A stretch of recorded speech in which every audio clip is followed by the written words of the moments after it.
What's good, everybody? What's good, man?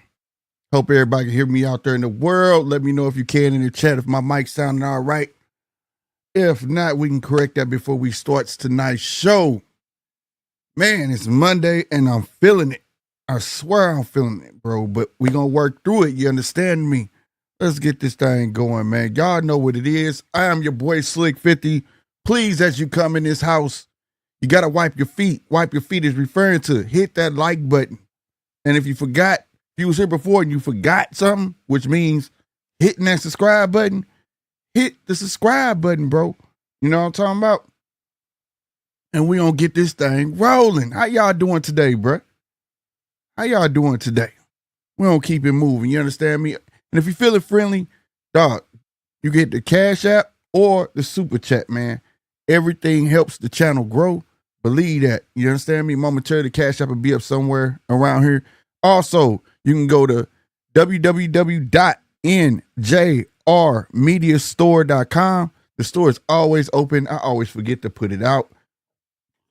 If you want to support the channel, you can go there, get you something in return. You feel me? Either way, all helps out. Like, subscribe, the store, support the channel. Either way. All right? Let's get this. Let's put some panties on this bitch. Let's get it going because I always forget to do it, bro. There you go. All right. But who all damn? This motherfucker lit already. Salute, Chappelle. What's going on, my guy? What's going on, bro? DJ, what's happening, bro? What's going on, man? Chappelle, what's happening? He said the mic sound good. Right on, right on. Mark Wynn, what's good? Boxing Magic _, what's happening? Viva Canelo. We gonna talk about that too, man. We gonna talk about that too. Man, I'm gonna go and hit this subject, man. My original subject for tonight, it was like, I'm starting to agree with you guys. I might have to change the time because I be like having subjects written down. You know what I'm saying? Salutes to Heavy. What's happening, baby? I be having subjects written down. And then all of a sudden, it ain't no copycatting shit. It's just great minds think alike. You know what I'm saying? Ego put a post out where he was listing everything that Tank has about him or something like that. And I was like, wow, did he just do that? Like, if you had watched the show, salute to the show. I'm not downgrading the show at all. That's just who Ego is. All right. So if you know Ego, you can follow Ego. I don't even know why it's a shocker when it comes to Ego, right? That's who he is. The part that I want to touch on is that it's a lot of egos out there, bro. It's a lot of them, bro. Simple and plain. That's it. They championship everything on that list. I forgot what was even on the list. Endorsement deals with something. I probably could find it. I'm not sure, bro. Let me see. All right, he put Gervonta Davis is everything these boys want to be. A star with the spotlight, makes the most money in class, knockout artist. He will put you on a poster. Trendsetter, chrome heart, braids, leg tats, etc. He got his own style. Exciting to watch. Really from the trenches. Good Marvel. I don't even know what the fuck that means. Oh, good Marvel origins backstory. Loyal to the same people he came up with, most talk about. Now, it is what it is, man. And again, I'm not downplay, I promise you. It's the ones that side with it, and it's a bunch of them. And I'm not understanding why people are really, really tripping off of it like that. You know what I'm saying? It is what it is. But the part that's getting me now, I swear, I wasn't even going to talk about from this angle. I ain't going to say everybody. Damn near everybody who's trying to dog walk Ego for this, they are doing the same thing. You can't make this shit up. This shit done turned to a big cat fight. Ego over there fighting for his life right now. You know what I'm saying? Where the R. Kelly thing, man, when you need it? A fight for my life, man. Like, he got everybody coming at him. But most of the people who are making these videos are just like him. And there's nothing wrong with it. You're going to have fanboy channels. And it is what it is. If it's their type of content, it's their type of content, bro. I have no problem with it. The problem I have is that the people who are complaining are doing the same thing, and then they want to put themselves in a space as if they know boxing. You understand what I'm saying? I've been in these spaces, bro, and made the whole room get quiet, bro. And I'm not tooting my own horn, man. Real talk. Because they want to talk about leg tats, like Heavy said, leg tats and all of that stuff. And I got to admit, the list, the way it's written out, bro, my sister used to get this magazine. I don't even know if it's still around. You know what I'm saying? Yeah, Chappelle, that's it right there. Man, I'm trying to survive. They try to take my life. Y'all killing me, man. Like, it's tickling me because, like I said, I don't know if this magazine was out, but it was for teenagers. And my sister used to get this magazine. It was literally called Teen Magazine, right? And it'll have like the boy bands in there. It'll have like anything girls can gravitate towards. And it'll say like, let me think of something. Like Justin Timberlake. I forgot what group he was in or whatever. Backstreet Boys. I get them mixed up. No disrespect to him, right? But it'll have like a list of his best attributes, and it will be written out just like that. And that was the first thing I saw, because he gonna let that out like day 4 yesterday, and now these guys are trying to jump on that trail. And I'm gonna be real with you, I think they trying to jump on his coattails, because I ain't gonna stunt. Ego got a following. You know what I'm saying? And I think that's why they're doing it. But the way it was written out, the reason I was gonna talk about it because it just tickled me. It did. You know what I mean? But it just shows that there are way more casuals today. Like if you agree with, I agree with a couple points on here. I can't stunt. A couple, right? That I could take and make arguments. I don't care about the spotlight. I don't care about the money. I don't care about the trendsetter shit, the leg tats. I don't care. And yes, he would be exciting to a casual because he is knocking everybody out. But it'll be more exciting if he opposed a challenge to us, a boxing aficionados, and that's just being real. But we gotta be real. The casuals are who are paying his bill, so he's catering to that, or at least trying to cater to that. You know what I'm saying? Then he says loyal to the same people he came up with, and he's the most talked about. I won't say he's the most talked about. He's the most talked about when they say he's gonna have a fight or he reneging on something. And all good speech ain't good speech, right? Loyal to the same people we came up with, that's kind of like, okay, yes, he is, no doubt. But like, you got to elaborate on that because, like I said, they still fucking with Turkey either way. It don't matter. It's just a matter of why he can't fuck with Turkey. That's what that's about. And people not getting that. And I think that should be touched on as well. But we don't care about none of the, at least I don't. I don't care about the teenage heartthrob list and these guys got for it. It's sickening at some point where you worried about what he wearing, you're worried about this, at some point you have to be a man of your own. You set trends, bro. I don't even know what Chrome Heart is, bro. I really don't, bro. You know, I guess it's probably original, but it ain't original to me, and I ain't shitting on them. But when I saw what it was, I was like, oh, okay. But it is what it is. It ain't for my generation, I guess, as you could say. But nonetheless, though, it's a lot of them, man. It's just a lot of them. And I hope by this is blowing up because I'm seeing shit bubbling. Then them guys are gonna start going at each other. And the thing is, it's gonna turn to like a sissy fight because y'all are gonna be arguing over nonsense because y'all gonna be saying the same point but in different ways, trying to be right like women do. They don't listen to hear you. They just listen to speak. You know what I mean? So, bro, it just has to come to a point where do you just have to admit, like I admit, I am a casual to football. I love the Green Bay Packers. I hate they out. So fuck the Eagles, right? But you want to know all I care about? Because I'm so much of a casual in football that the fucking Eagles don't get to the Super Bowl. That's all I give a fuck about. Whoever make it to that motherfucker, so be it. But just because you put my team out, that's it. And I can't tell you where none of them niggas went to school at. I can't tell you the entire coaching staff. Hell, I can't tell you the third string quarterback. I can't tell you none of that shit. I just like fucking watching it.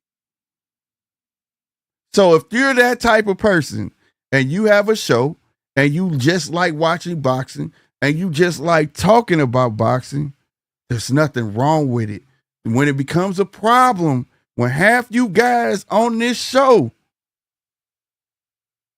all right, become posers like you want to, like really, really want war, you don't. You don't. You don't. So I'm just saying, bro, it's funny now because I was going to talk about it, but now I'm more so like, damn, ego. Now you got the whole, I don't know. I don't know what to call it, but the people who do like that I can see the same people who, most of them, I got to correct that. Most of the ones who are opening their mouth, I can see them creating that same goddamn list, bro. I can see the same goddamn list. I can see them writing it out. They probably got pictures of Tank drawn on their wall with it right next to a heart and shit. I'm just saying, dog. I can see it. This was supposed to become a roast session, but at the end of the day, it is what it is. I'm going to leave it right there, man. I had a whole thing planned, but like I said, great minds think alike. People found it is what it is, but 2025 is shaping up to be a great year. Straight up, because they're gonna weed out. I thought we was gonna have to weed them out, but we're not gonna have to. They're gonna expose themselves, and we're gonna move along. DJ said, "Slick, stop hating on us casuals, man. I'm not hating on you. You could be a casual and respect the sport, but when you pretend, trust me, it's funny how the people on Instagram." When I do my membership, bro, we gonna have an all-out blitz. I'm gonna create a space. I don't know if it's gonna be a Discord because I ain't even hip. I gotta learn how to work Discord, or it could be Facebook, it could be Instagram. I'm gonna let people join the group. So everyone could see. I be getting hit up. What do you think of this? What do you think of that? This and this. And I mention some names. They be like, "What is this? Or what does that have to do with this?" I be like, "What? Like, why you even hit me up? And you don't even know." About a Sugar Ray Robinson and Joey Maxim. You don't know about things like that to even come at me about the Canelo and Bud fight.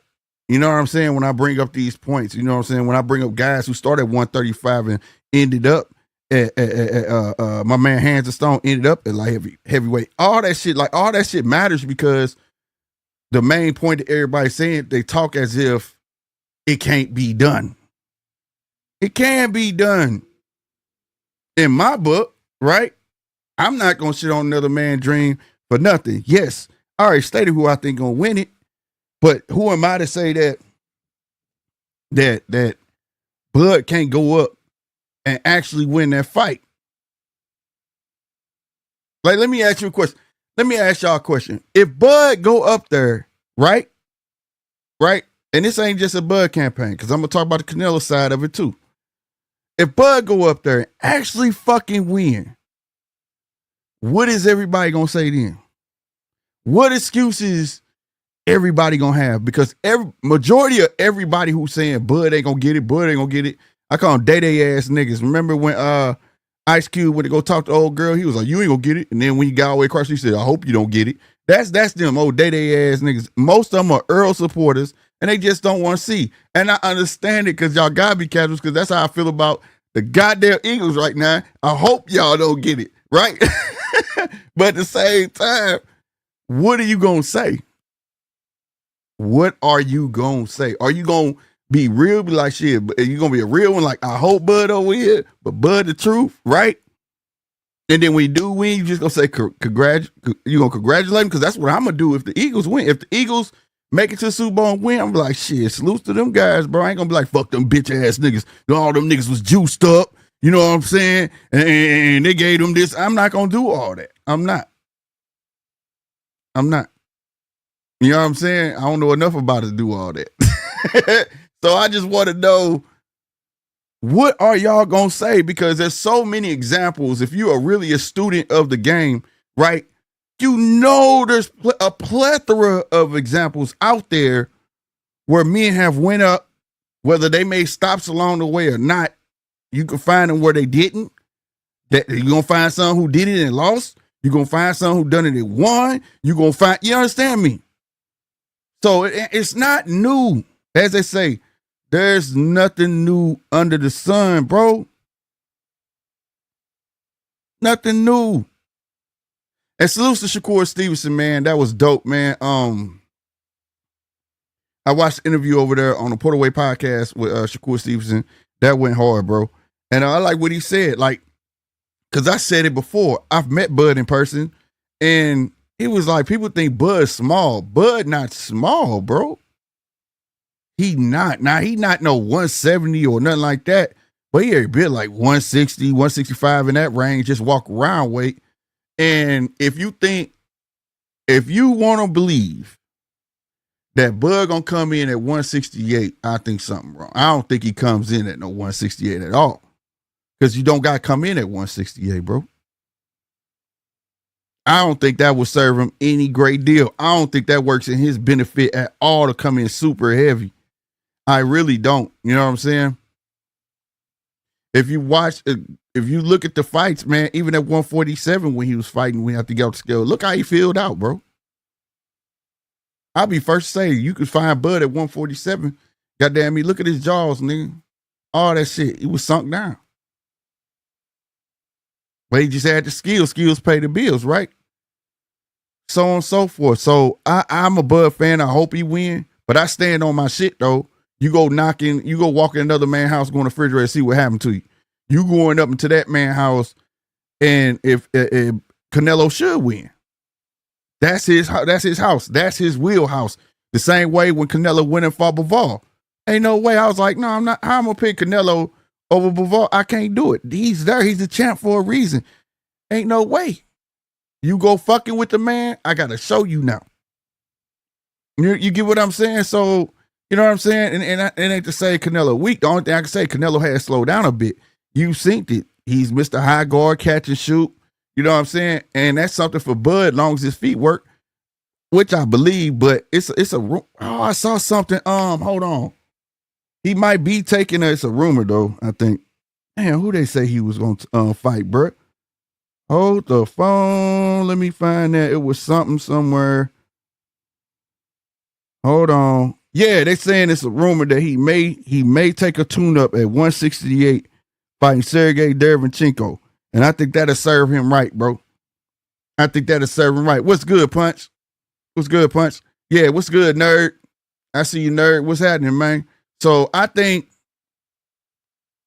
that, you know what I'm saying, that would be a great tune-up fight if it come to fruition. Like I said, that's just a rumor right now.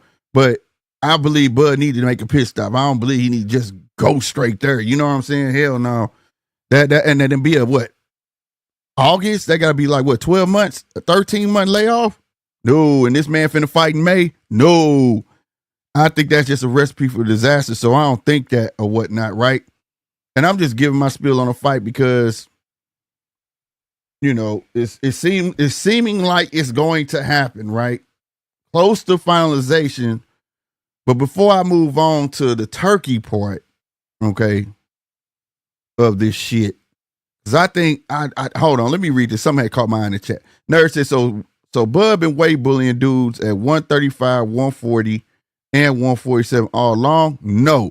What I'm saying is a weight bully is a dude, you know, who's like a Canelo. When he was fighting at 154, he walked around at 170, bro. Him and Triple G was doing that. That's 20 plus pounds. You understand me? That you're walking around at. You get what I'm saying? That's a weight bully. Now, maybe when Bud was like at 130, you know what I'm saying? And he was, you know, maybe, I don't know, because he wasn't there that long. But that's not weight bullying, bro. Because he progressed. You got to think, that man didn't just stay at 135. He moved 135, 140, 147. So he moved along with his weight. You see what I'm saying? If you fighting at 147 and you walk around 154 or something like that, I don't see nothing wrong with it, bro. You know what I'm saying? If you fight at 154, you walk around like 165, I don't have a problem with that, bro. That's not weight bullying, because that's like, you can make that with no problem. These guys who are shrinking themselves down from 20-something fucking pounds, bro, when you at 135, like a Rollie Romero, man, Rollie Romero big as fuck. You know how big Ryan Garcia get? You know how big Devin ass is? Those I call weight bullies. When you trying to hang around and you go get on that scale and you looking like a goddamn Oscar award. You know what I'm talking about? That gold motherfucker that showing all the muscles and shit on the damn award, that gold motherfucker, and you up there looking like that. I can see your cheekbones and shit. You know what I'm saying? Like, nah, bro, that's not what's up, bro. Like, them are weight bullies, nerd. You know what I'm saying? Those are weight bullies. Yeah, you said Crawford looked huge versus Gamboa looked like a father manhandling a child. But Gamboa is short, though, so that's going to look like that, too, bro. Gamboa is short and stocky, bro. He wasn't, body-wise, he wasn't bigger than Gamboa, but Gamboa was short, bro. Yeah, that dude Gamboa got one of them. He wide, bro. You know what I mean? He got a big-ass back. But nah, he ain't weight bullying. At least he moving according to his weight. More than I can say more than these other fighters trying to hang around, dodge or smoke, or you know what I'm saying? Or just trying to stick around for a payday that might not happen.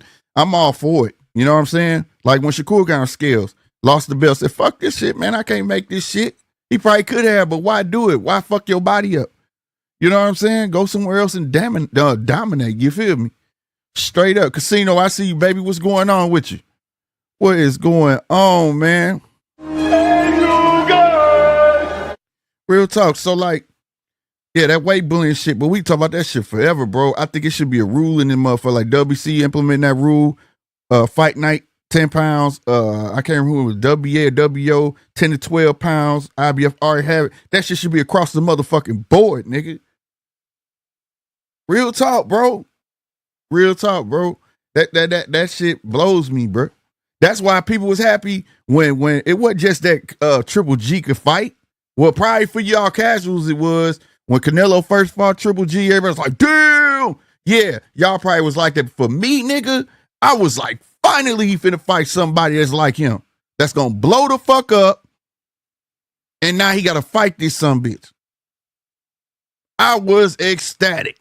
And if you go back and look at the stats, both of them up weighed in the same weight, 171, 171. Straight up, bro. So that's why I was happy. It was like light heavyweights fighting in the ring. Mind you, 154. That's why I was happy. And fight day, they said Triple G didn't knock him out. Yeah, but he gave that nigga a run for his motherfucking money. Canelo ain't know what to do with him for real. So I'm just saying though, you feel me? Like that's what I be looking at, bro. Like move the fuck on, bro. Like weight bullying, bro. That's a what you call that? A trigger for me, bro. I hate that shit, bro. When I see a big ass motherfucker in the ring like that, bro. You know what I mean? Look at what happened. Like Legacy man, what's happening, man? Boxing Kangaroo, what's good, bro? Like Devin and Ryan. People are like, oh, Devin lost that fight. I believe Devin could have boxed his way through that motherfucking fight. But you want to know what the main factor was? Devin had never fought nobody his weight. Nobody says that, but it's the truth. Devin had not fought nobody his weight. And it's a difference. It's a big difference, bro. You know what I'm saying? Too Rich, I see you, baby. I see you. What's good, Too Rich? Man, what's going on, GMT? Man, I was just listening to your talking points about this Canelo Crawford, man. I just want to chime in with a couple of things. All right, what's happening?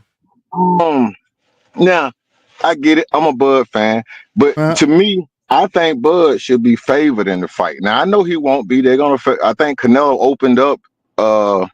I can't remember what margin it opened up at, but they got some odds out there now. But he favored. But I would like people to think about it like this. And in my opinion, we saw him lose to Floyd, we saw him lose to Bivol, and in my opinion, he lost to Lara. He did lose to Lara. Yeah, he lost to Lara. So now I want you to think about something. So that means that three people, and I actually think Golovkin won the first fight, and I thought the second one should have been a draw. You go. That's facts. The three fights that he lost were against pillow-fisted guys, Lara, Mayweather, and Bivol. So that means he lost to the boxers. Because Canelo is a flat-footed fighter, the guys that got the ability to move a little bit, stick and move, they outbox him. And now you finna box the pound for pound number one boxer in the world. They got power, but he's a boxer. So I think if you look at the people talking point, they almost act like, well, Crawford knows Canelo done lost the step. Crawford know.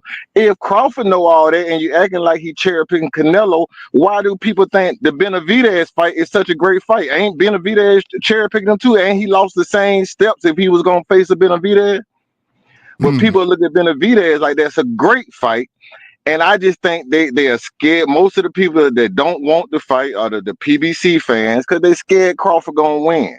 You know, I don't see, like say, other than Canelo having a puncher's chance, I can see Canelo outboxing Crawford. Now he got a puncher's chance. We know he got some power, but he ain't knocked nobody out in 5 years, bro. Yeah, I'll say I'm not gonna discredit that motherfucker now. Now he catch Bud and they're slipping because we got one flaw in Bud. Like I said, I'm one of the biggest Bud fans there is, bro. Bud like to fucking fight, bro. Yeah. It's at some point this motherfucker feel like he fucking He-Man, and then he won't go in there and see if he can scrap. You see what I'm saying? And that's the point. That's where I'm be on pins and needles. Like, don't you walk your ass in that hole and just stay there. You know what I'm saying? You back the fuck up. You know what I mean? Because like you said, all the people that gave him, even Amir Khan was whooping his ass. Amir Khan, but Amir Khan felt like I'm beating him so bad that I could stand there and got his ass knocked the fuck out. You see what I'm saying? BJ Armstrong. I said BJ Armstrong. Billy Joe Saunders was doing a cool job. Yeah, he was. Till he stood his ass. Till he stood his ass, ran out of gas and stood there. You see what I'm saying? But but you know, Canelo has a history of not liking boxers. He on record saying that he don't like motherfuckers move around. When it came up to the first question on the Sway show, I think it's Sway in the morning. When they asked Canelo, he said he move around, but now I saw him fight Madrimov, he don't move around as much. So maybe we'll see. You see what I'm saying? He don't like, if you gonna move, he don't too much care for that shit because he got to chase your ass around. And he don't like that because we've been seeing in these, like you say, last 4-5 years, the more you make Canelo move, you start seeing sweat and that motherfucker get out of gas, bro. Yeah, exactly. Yeah, and that's what I say. If Crawford could take him past the 6th round, I don't see Canelo, being able to muster up the power. Now we know if he catch you right, but that's any fighter catch you right. Any fighter, at that level catch you right is a wrap. It's still Canelo though. Getting hit by Canelo a little different, goddamn. I'm gonna be real with that shit. But think about it. Canelo is predictable, man. For I'm a guy, on my channel, I break down fights, so I'm used to looking at the tape and slowing shit down. Right. Canelo I do is the gonna same. come in there. He gonna try to dig to the body, but more than likely you're gonna be blocking and he's gonna punch your arm. He's gonna try to make you lower the arm. Pepper you up. Right, pepper you up. And he gonna look down like he gonna hit the body and he gonna aim up high. He do the same thing every fight. And I just don't think Crawford's team is gonna let Crawford. I think he's gonna be well prepared to fight. I think this should be an easier fight than Errol Spence to me. You see what I mean? I don't know if it'll be easier because one thing that Canelo do is his angles, right? Where Earl don't got angles like that. He just got a double jab. He don't come in over here and double jab. He coming straight. He was real predictable. You know what I'm saying? And I said that before that fight happened. Once Bud Fair come over the top of that jab, it's over, bro. And he come in southpaw, he did exactly that shit. You know what I'm saying? So but where is Canelo? Canelo keep it a high guard. Canelo not finna be jabbing like that. That jab is out there to bait your ass in. So you gonna have to have like the level of patience of a Bivol. If you go back watch the Bivol fight, Bivol light heavyweight, but he had enough respect for that motherfucker. Like we know he hard. And every time that nigga try to trick, what Bivol do? Back up? Nope, bring your ass here. I'm not following you. I'm not getting on the ropes with you. I'm not when he win the corner. Nope, come up out that corner because that makes me have to get into that space where you could tee off on my ass. You see what I'm saying? So, but my thing is, like you said, I agree with you. Everybody trying these built-in excuses already, though. You know what I'm saying? Or whatnot, and that's why I'm begging to ask the question. Like, so what if he do fucking win? Because I'm starting to hear the same arithmetic that I heard with the Earl fight. Man, what you think Canelo can do? Well, first off, Canelo big as hell. He's strong. That's all you heard. Nigga, that's not a skill. Nah. Them ain't skills, bro. That's not, and that's all they could say about Earl. I just think Earl too big, dog. What about his skills? Exactly. And you know, what's good, like my father's Batman? I get Canelo. Don't get me wrong. You know, I'm not saying that Canelo can't knock Crawford out, and I think that's the only threat. But a lot of people say, well, Crawford been hurt. It's you know, it's smaller guys have hurt Crawford. But the catch is we haven't seen bigger guys really hurt Crawford. And the reason why the smaller guys hurt Crawford because they have a lot of activity, so they swing while Crawford is swinging. That's not really Canelo's style. See, he's looking to land power. He's not very active. He don't throw a lot of punches. You know, they might be more accurate when he throw them, but he doesn't throw a lot. So I don't see him getting into a real exchange with Crawford. You see what I mean? But I'm not definitely not saying that, you know, like you say, on paper, it should be a fight that Canelo win. But I'm just surprised how people are so against it when we know when Canelo signed with the PBC that Errol Spence name was on the paper. He was signed to fight Errol Spence. Yeah, he was lined up. That's when Canelo said. Remember, back then they was asking Canelo fight Bud, and he said, no, he's not part of the plan. Exactly. It was supposed to be Earl and Charlo. Everybody know that's what it was supposed to be. Then when Mikey Garcia moved up to weight classes to fight Errol, they cheered for it. Yeah. You see what I mean? Nobody down to fight. When Roy Jones moved up to fight Ruiz. Yeah, Ruiz. Nobody had a problem with when Bernard Hopkins moved up to fight Tarver. He moved up 2 weight classes. Yeah. That's what the history of boxing based on. That's why I was bringing up Sugar Ray Robinson, and Joey Maximum. Yeah, you can go back to Roberto Duran from 135 to light heavyweight. Like I said, you can find successful ones and motherfuckers who lost, but they act like it's so new, like it's so like it's taboo. And that's 2 weight class. I don't know, bro. That's some like it had been done before. It had been done before, bro. It's been done before, man. I just those people that just don't like Bud for whatever reason. I don't really understand it, man. In every other sport, man. Like I heard you say you was a casual in football, but when you know, if you looked at football this year, Kansas City ain't really been they've been winning, but they ain't really been playing good. But everybody's gonna give Kansas City the credit based on what they've done in the past. Only in boxing will we shit on guys who accomplish something. We doubt the guys that that's the flip flop now. That's the flip flop now. If we was back in the Sugar Ray Leonard era when he went up, niggas was praising that shit like, man, he finna go do some damage. Exactly, like, you get what I'm saying? Hell, we can go for us back to Manny Pacquiao going up weight class, like, man, Pacquiao that dude, bro. You know what I'm saying? Like, but now it's like everybody but back then, you know, we used to only have like it was always one popular fighter. You get what I'm saying? Now it's like everybody's striving to be the popular fighter versus the skillful fighter. So the skillful fighter gonna get shitted on versus, you know what I'm saying? Because there's a lot of popular fighters, right? And it is what it is. Like, you can call them boring or whatever. Like I said, that was the route that I felt like Devin was supposed to take.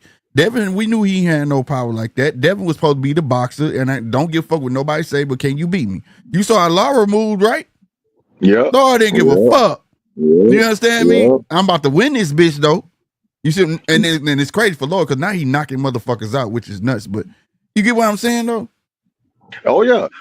Like, to me, but when the Devin fight and Ryan Garcia fight, the biggest problem I had with that, Devin should have never been in the ring with a Ryan Garcia, man.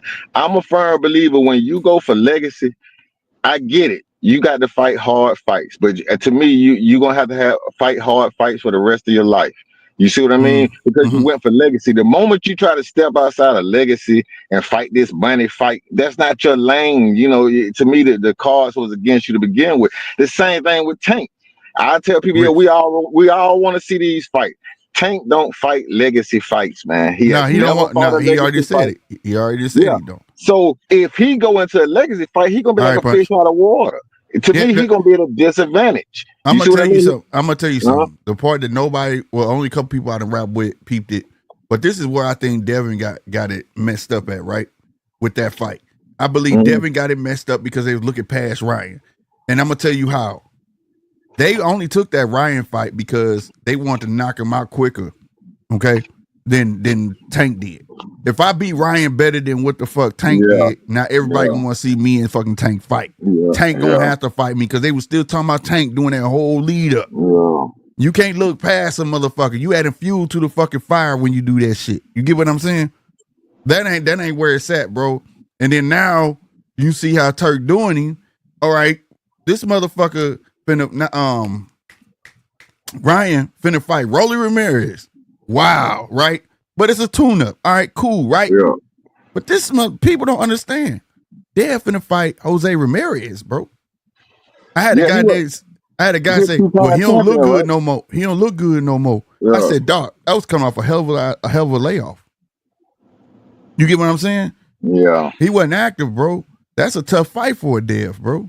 Let me tell you, ain't no easy fight for him, man. Ain't no easy fight for Dev, bro. Ain't no easy fights out there, man. Cause for one, he got to prove some shit to himself. You see what I'm saying? So ain't no easy fights. You might as well go and jump back in that frying pan, man, and get it done, man.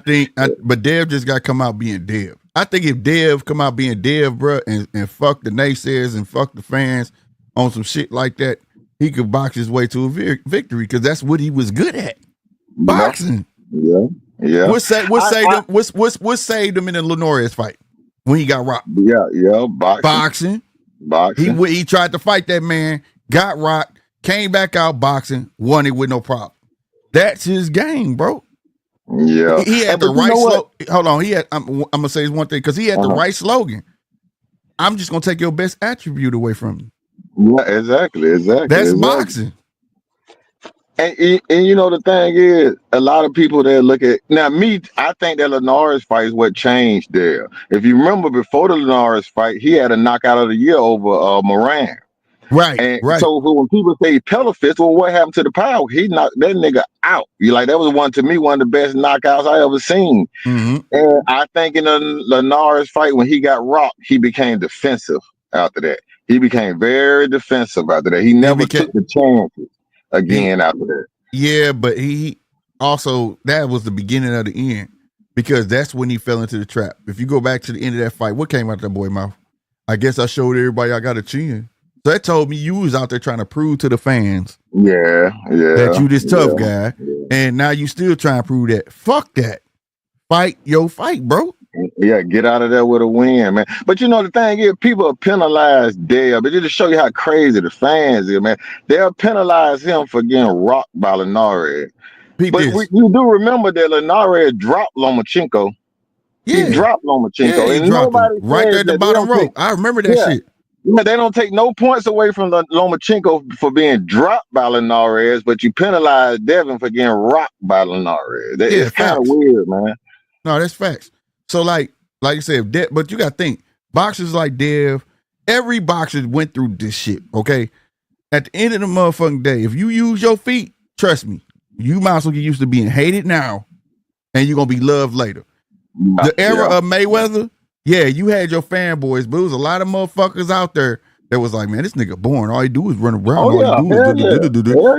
This is going to be another boring ass fight by Mayweather because all he going to do is sit there and wait till a nigga swing, and then he going to swing, then he going to run, and then he going to, you understand what I'm saying? You people don't know that. Ali took hate. All boxers take hate, bro. Hey, they talk shit about Shakur, people walking out the fight. Well, they was telling Floyd the same thing. People were walking out, booing. Robert Garcia told him before on that Madonna's second fight in the press conference, you fight like a bitch and all kind of shit. You see what I'm saying? But the whole meantime, they not realizing you got Mayweather who fighting bigger guys. Yeah. Like really catch weights and taking chances. You know what I'm saying? Hey, when he was at 135, he said, I'm taking everybody from 154 down to 135, man. That joker, he was something serious, man. He took the when it was a time when he took the chances that he needed to take. You see what I mean? I just want to come up here and holler at you, man. I'm about to go back and work, man. I'll be in the chat, man. I'm listening, though. Bet that. Shout out to you, Rich, man. Appreciate you. But yeah, y'all, Rich bring up some good ass points, man. Like, that's just the way it just flip flop, man, in this day and age, bro. Real talk. So like I say, shit just like I was saying it on the last show, it's just stuff to flip flop to the point where you ain't gonna be able to satisfy nobody, bro. You know what I'm saying? It's just like having an old lady, no matter what you do, it's never gonna be good enough. And that's just how it is, bro. Is in the words of RC, bro. This sport has really turned into what have you done for me lately? You know what I mean? Like I said, Sugar Ray Leonard went up. Shit, motherfucker was like, man, you heard he gonna go up? Man, Sugar Ray finna, man, you know he got that speed. Like, motherfucker will really call her attributes and say why the smaller fighter might get this guy Hearns and and all of this shit, you know what I mean? And now it's just like, it is what it is. Yeah, true. Dev, I feel like Dev just got away from the game plan. Dev come out boxing, he gonna beat Ryan. If he try to fight Ryan, I think he gonna lose, bro. Cause that's not his forte. That fight shit not his forte, bro. Bud's a brilliant boxer. When he start fighting, he catch them right hands, bro. I don't like it. I hate it. When he does that shit will probably work in the street. Bud will probably beat your ass in the street, try to fight Bud. But in that ring, when you try to fight, it's different. And I'm not saying that like he don't know it, but I hope Bud go in there and fight, bro. I mean, box, bro, like 100%. I hope he go in there and box. I believe that if anybody can pull it off, it'll be him, bro. It'll be him. And then to talk about Bud like he not accomplished, this would be do y'all realize this would be the most accomplished fighter that Canelo has fought? So if he wins, shit, I'm giving Canelo props too. I don't give a damn. I know people would say like, oh, he beat a small man. Man, fuck that. That small man chose to go up there. He didn't bring him up. So I'm speaking for Canelo. If Canelo beat Bud, and especially if he beat his ass, man, I'm giving Canelo props, man. I'm not gonna give a damn what nobody say about it. Bruh, he did his damn thing. 100%. You know what I'm saying? With no problem. Salute. What's going on, Punch? What's happening with you, baby? Slick 50. What's going on, brother? How you feeling tonight? Nah, man. What do you do, bro? All right. I just want to say, man, Yeah, go ahead, give me your spiel. I know before I go on this rant that I'm about to go on, the niggas are going to say, well, Punch is just a super Terrence Crawford fan. So, of course, he's going to say this. But, bro, you all know me. Y'all been around me for a while now. And I've been saying this since day one, since the Madrimov fight. When everybody... Hold on, real quick. Let me say this, because somebody just said something real quick before the chat get this moving. My father's Batman. So Crawford is more accomplished than Mayweather. Mayweather ain't never been undisputed. Mayweather ain't never been 2 times disputed. He done left, came back, and unified a couple belts, but he ain't. No. Nor did Mayweather fight anybody. He was fed a super belt, so he didn't have to fight. Who was that? Thurman. And he stretched a couple niggas out of their prime. So yeah, in my book, yes sir. He might be Mr. 50-0, but on paper, yes sir. I'm just being real. That doesn't mean he's better than Mayweather. You get what I'm saying? I'm just saying more accomplished. The difference. Go ahead, Punch. My bad. Oh no, it's cool. Where was I at? All right, yeah. Remember how I was during the Madrimov fight with everybody was like, man, Crawford look beatable. I don't know if he better stay way away from Canelo. Remember me? The punches chains, or did I feel any different? Fuck no. I actually went kind of crazy the next day on my video. Remember, I made a video the next day talking Crawford did what he needed to do when. Remember I said that? Right. I said in that video, I said everybody see Madrimov with that herky jerky shit and think that's gonna be Canelo Alvarez. That's not gonna be Canelo Alvarez. You're gonna get that same flat-footed coming forward as Canelo Alvarez. That's fucking tailor-made. A nigga coming forward at Terrence Crawford is tailor-made for Terrence Crawford, bro. Canelo Alvarez likes to do what? Corner you on the ropes and then shoot them hard-ass hooks at you, right? Mm-hmm. How many people, and then fuck that. Let me rephrase that question. How many times have you seen a fighter corner Terrence Crawford? You can't catch him. That's the thing. You can't keep him in the corner. You can't. And if he on the ropes, it's because he want to be there. That's a fact. Just like me, bro. You've been seeing them motherfuckers putting them videos up of Canelo Alvarez hitting the heavy bag, talking about Crawford gonna be able to get out the movie. Yeah. Like Terrence Crawford is gonna be standing there, nigga, taking all them shots, bro. Let me tell you this right now. Everybody keep on saying, what about can Crawford withstand this? Can Crawford withstand that? Well, can Canelo withstand the speed, the power, and the footwork of a Terrence Crawford and the IQ of a Terrence Crawford?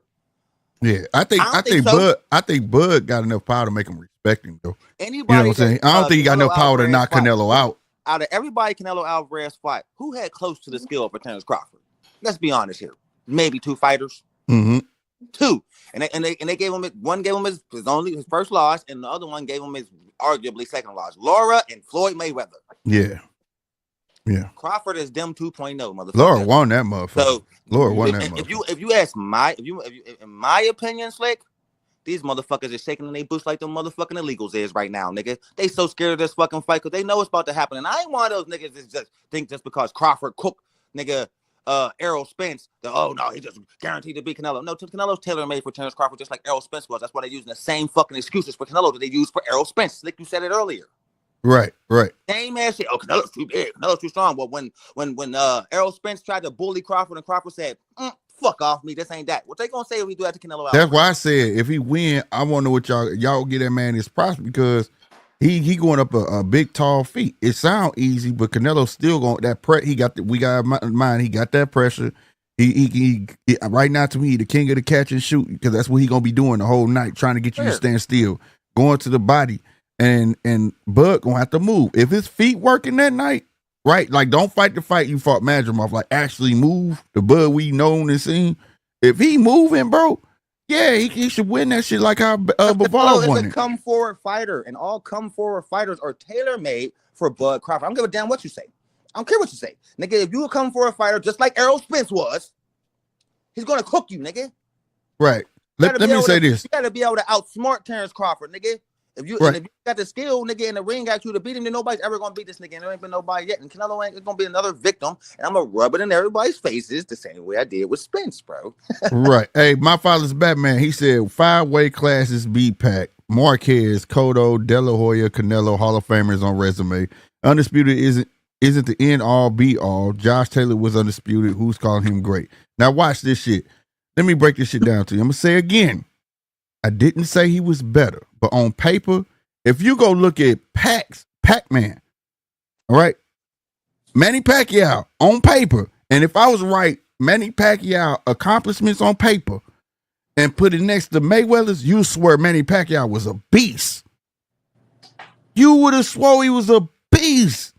Like, this dude had to be better than Mayweather. You understand what I'm saying? It's a difference in accolades, okay?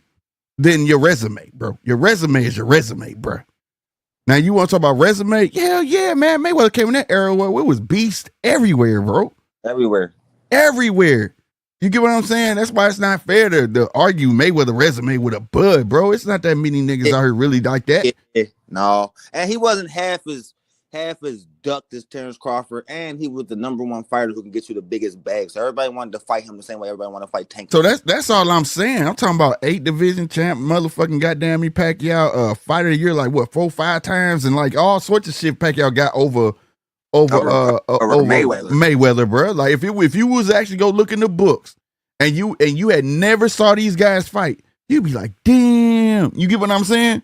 That's what. For instance, let me give you the old shit. LeBron and Mike Jordan, right? If these kids look at LeBron like, yeah, he the shit. I saw some tape on Mike. Mike wasn't all that, right? But go look at Mike's accomplishments though. Then you be like, damn. You see what I'm saying? You be like, fuck. You know what I mean? Yeah, Brian ain't do none of that shit. Like, you know what I'm saying? So, like, it just depends how you want to view it. But in the day, if you want to argue resumes, yeah, man, we're gonna have a better resume, bro. Hands down. Fought Hall of Famers, and they went on after him and still going great wins and feats. I'm not arguing that shit, but that'd be dumb for me to argue that. You know what I'm saying? But accolade wise, yeah, bro. Yeah, he got beat. You could say that shit that I hate, and then I hate because like before a motherfucker start hitting that undisputed, right? It was a wonderful thing. Now you starting to see it a little too often. Oh, it ain't the end all be all. It ain't the shit. Undisputed ain't the shit. Nigga, it ain't easy to get them motherfuckers. And then you gotta sit there and ask yourself, was you a fan of any of them niggas that was holding them belts? Because if you was, then you contradicting yourself. If you wasn't, then so be it. You get what I'm saying? Like you can't play them type of games, bro. I thought Josh Taylor was an overrated bum, nigga. I don't like him, period. I never was a fan of Josh Taylor or anything like that. I really wasn't. I wanted Ramirez to beat his ass, and I wanted him to get him out of there. I just never liked Josh Taylor, but he did his thing. Can't hate on him. I'm happy. And what's going on, fellas? What's up, Casino? Up, how you doing, brother? You hear me when I said what's up, Casino? Yeah. Oh no, I ain't hear you. Yeah, it was right after you. It was right after you flashed. I'm going to fuck off. Yeah, it was right after you flashed your camera. Oh, okay. I was just letting y'all cook. Mm-hmm. Yeah, I ain't got much to say. Yeah, I'm like just, I'm just ready for that Ryan and Rollie fight. Oh, man, bro, that shit that's gonna be Bird on my entertaining till ass it's Rollie not. Ryan gonna cook him. I can't Right, wait. get it? I Cause can't that wait. cause Rollie gunshot, bro. Yeah. Rollie done. Rollie gunshot, bro. Do Rollie still hold that belt? Hell no, he lost that shit to Pitbull. Oh, that's right. I'm tripping. I forgot all Pitbull about that lost fight. to El Rayo, nigga. They both Yeah, over yeah, fucking yeah, yeah, both of yeah. them. And So the way I saw somebody in the chat that said that they thought Pitbull was fighting Ryan. I mean Pitbull. Okay, this Too was close, part right? of this was part of tonight's show too, though. All right, so let me get I'm gonna get my facts straight. Let me get my facts straight real quick, y'all, because I got it. Where the fuck is that? Where the fuck is that? All right, Turkey. Okay, Turkey making a mistake, right? Turkey still don't understand that money don't override contracts. You see what I'm saying? And what I'm gonna say is this: Pitbull, they're saying Pitbull ducking. Pitbull not ducking. Pitbull already got a fight. When you in a contract for a fight, you can't go sign another fight. You can't go negotiate for another fight until you have fulfilled your agreement. That's a conflict of interest. You see what I'm saying? You can't do that, bro. So that's why they went to Rollie. You see what I'm saying? So for everybody wondering why, because I heard a couple of man, Pitbull duck for what? Why would Pitbull duck that fight? That would be his biggest payday. It makes no sense whatsoever. And I'm not taking up for Pitbull. I just hate when people try to create these narratives and you know, paint narratives and make people look bad that don't deserve to look bad at that moment. You know what I mean? So no, that shit crazy. Pitbull didn't duck. Pitbull is already finna fight if y'all forgot. You know what I mean? But Turkey got to understand that this ain't the first time Turkey tried this. You know, when he say, man, I want to talk to the fighter. But if I'm already like Canelo, remember back then, Canelo was already lined up to fight. He couldn't talk to you. That's why he said next year I'll talk to you. Until after I get done this fight, I ain't talking to nobody else because he couldn't. And he can't. I will bet anybody in the chat, man, Garcia knock Rollie the fuck out. Oh man, that dude gone, bro. I'll bet anybody, nigga. That's what I'm saying, bro. Bet me. I guarantee you. You ain't gonna find that bet, bro. Trash. You ain't gonna find that bet because I'm talking about somebody bet you how I on feel that. about They don't Rollie, like money. bro. Fucking amateur, nigga. He don't even belong in the room with these niggas. This nigga is talking his way into these fights and he's getting fucking cooked, bro. Like, I don't understand how it keep happening, man. I don't even understand how we even keep talking about this dude. This is a nigga we shouldn't be fucking talking about, bro. Who, Rollie? Rollie Romero. Rollie, but you know what? I'm not even mad at him. He keep walking himself into these paydays, bro. I'm loving watching him getting cooked, nigga. I enjoy it. I ain't mad at him. He get his money, but I want to know how it's definitely a tune-up, but it was like, damn, my dude just came off a loss, and this is the tune-up you gonna pick, bro. So it's like, okay. But obviously they not picking. It's Turkey. Now, the part that people ain't realizing, this is another PBC fighter, though, right? And everybody wondering which way PBC leaning. But I'm going to tell you right now, I think Turkey already talking to them, man. And we already seen PBC fighters on this card. We've seen a couple of them already. I think he's trying to fulfill this whole Amazon shit and all that. And we're going to see PBC slowly but surely integrate themselves over there with everybody else. Because I was looking at a past tweet. It was by Turkey. He said it's easy fighting made, then the big rematch in October. And in the same card, we would try T.O. against Boots, then the winner against the winner, and a loser against the loser in February. Need to discuss our partner, Top Rank, and Matchroom, and Golden Boy, and PBC. Key word was what? Partner. See what I'm saying? Dude don't know how to stop tweet. He tweet all day too. But I'm gonna tell you something also that I think he done. I think he kind of realized by all of this Canelo and Terrence talk, it's pulling some steam off of the other fights that's coming up, such as the February card and so on and so forth. You get what I'm saying? And it's been this video that was going around, which I had used for my thumbnail, where it was Terrence and them all on a conference call, right? And it had no sound to it. And everybody like, look, they negotiating. So this shit done. And this is where all the blogs was getting that's nearly finalized from. So then this dude responds and say, talking about they was talking about a video game or some shit. And I'm like, what? Now, for people that don't know, Turkey Al Sheik, they have acquired SNK. If you know who SNK, man, that's what's the King of Fighters and Fatal Fury. So like they video game company. So it's now I know he will be using boxing to facilitate other ventures, right? But he gonna say this call, this is what he said. This is from a few days ago. We are not talking about boxing. We talked about the video game Fatal Fury City of the Wolves, which will launch on the 24th of April, 2025. I challenged them in the game. This is the only thing I can challenge them within relation to combat. They accepted my challenge in the game, and we all betting on a dinner on the loser. And we decided that we don't do the boxing fight because, he says we decided we don't do the boxing fight because all three of us hate boxing and we're decided to choose yoga instead. Continue talking and continue spreading rumors at the end. Only the three of us know and decide what and when and where things happen. So now he's trying to play the little rumor game after. Who was that? Who said that? Hold on. I believe it was Terrence. Canelo said something smart on TMZ or some shit like that. I'm pretty sure all y'all saw it. He was on TMZ. I put it in the group chat. Talking about, he had one good fight. And when I saw it, I was like, this dude, he full of shit. He just trying to downplay. But then Crawford came back with something I got it on my phone somewhere. But Crawford came back himself talking mad shit. You know what I'm saying?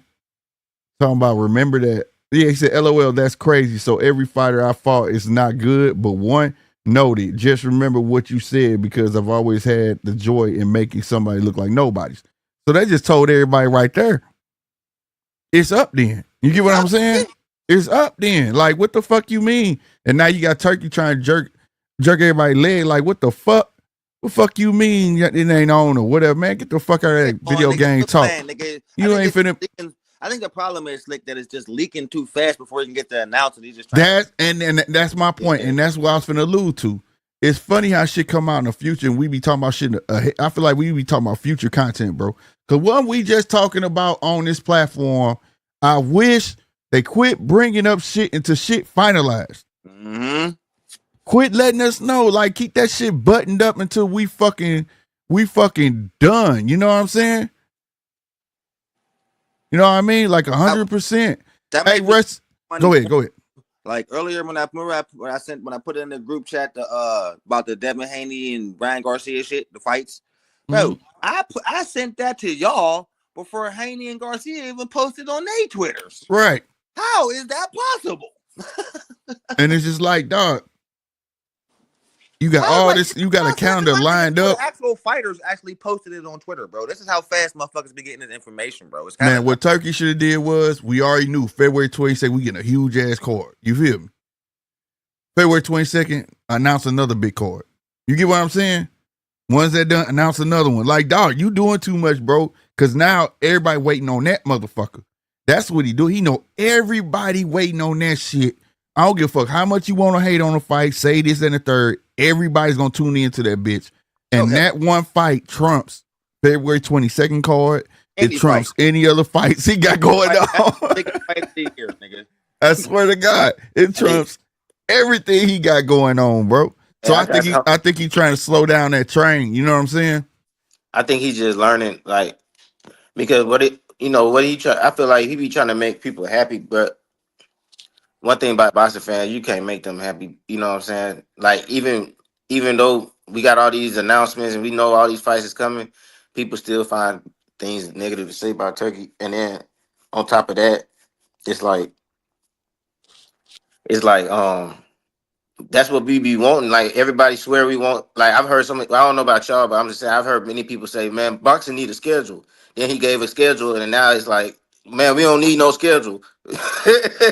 Right. You hear me? I heard plenty of people say boxing need a schedule. You give us a schedule. Now it's like, damn, the end of the year on the end, like the one fight on the schedule, them trump every other thing on the schedule. So it's like, fuck that schedule. We gotta fuck what y'all talking about. Like, y'all don't even know what y'all want. Boxing fans don't even know what they want. Because I want a schedule. It would behoove you to get that It schedule. would make more sense to have a schedule. It But really that's what would. I'm saying. But y'all was just saying that he doing too much. But he just giving A you the fight schedule. like that, like for instance, your regular fights, yes. You got to Yes. Your regular fights, yes. Like Chris Eubank and Conor Ben, yes. A regular fight. That's cool. We know about that, right? We gonna watch it. Yup. Your little regular shit, Ryan Garcia, Devin. Yup. We gonna watch that. But your bangers, nigga, keep that shit up. Nigga, you didn't have to say that right now, bro. Like, you could kept that in the tuck. You feel me? I think he's just trying to show that he doing his like I think he really trying to overdo like showing that he trying to make the best fights and biggest fights and trying to save boxing because like He boasting, bro. He boasting, bro. No, I think he's boasting, but I also think it's because shit he ain't making no goddamn money. Like so, it's like all right, it's like fuck it, right? He just playing. He's just playing with the shit. Like, bro, he ain't I can see that. Yeah, I he can ain't see making that. no money. He ain't making no money. Hey, Rusty Cage, man, salute to you, man. I hope you hit that like and subscribe, especially when we come up cracking jokes, because I don't know if you're serious or not. My boy said, Jill, he said, Jill T, do you support the LGBT community? Yes, I fucking do. I like lesbians. You know why? Because we got a lot of shit in common. I like women too. Thank God he didn't ask me that question. I give a fuck. You know what I'm saying? Dude, to each his own, my nigga. Like, for real. So if you got to come stronger than that shit don't bother me. Shit like, now, certain issues I do have an issue with, like transgenders and women's sports. I don't agree with that shit. But no, I don't think nobody do. Community. But other than that, yeah. Only delusional people believe that man supposed to be able to be in there with a woman. I asked this is how I stop that argument with everybody. If a man can get in a wrestling match, right? That a transgender man can get into a wrestling match with a regular woman, then why can't a man knock the shit out of a woman regularly? Mm-hmm. If that's the fucking case, if you can put a man that transitions to a woman in a boxing ring with a real woman, then what's the difference? Stop playing. You can't have it both ways. You can't have it both ways. So, you know what I'm saying? No, I don't agree with that shit in sports, bro. And niggas like us having daughters, bro, ain't no way in hell my daughter gonna be going up against no goddamn man, bro. Right. Now, I'm not opposed to them having their own league. And people say that's wrong. That's not wrong. Women have their own league. Only solution, Slick. Yeah, and there's nothing wrong with that. If transgenders want their own league, I have no problem with that. Just like women have their own league, men have their own league. You know, I don't have no problem with that shit because no matter how much, if I don't like something, it's still gonna thrive. I don't waste my time on it. You see what I'm saying? Man, that shit gonna make zero. The more people start talking shit about stuff like that, that's why it's alive. That's facts. That shit'll make $0. It may make $0, you know, but at the same time, though, you want to, you know, why these ideas keep popping in people's heads? Because the naysayers keep opening their fucking mouth. They making videos about it. That's why y'all don't hear me over talking about them like that. You get what I'm saying? Like recently, I just watched, not too long ago, I just watched a high school wrestling match where a girl actually beat one of them. You get what I'm saying? But I'm not gonna praise it. I'm not gonna praise it because I don't agree with it. You get what I'm saying? Because that shit could have went left. You get what I'm saying? I don't agree with that shit at all. No, don't get me wrong. I'm just talking shit. I don't want that, bro. Listen, bro. I barely watch female sports, bro. Like barely. I'm talking about like I love female boxing though. I really don't. I ain't gonna lie. Like I don't. I do. I love that shit. You know what's so crazy, bro? Like. Never mind. I ain't even gonna say that because we on a boxing channel. People gonna be like, "Oh hell no!" So never mind.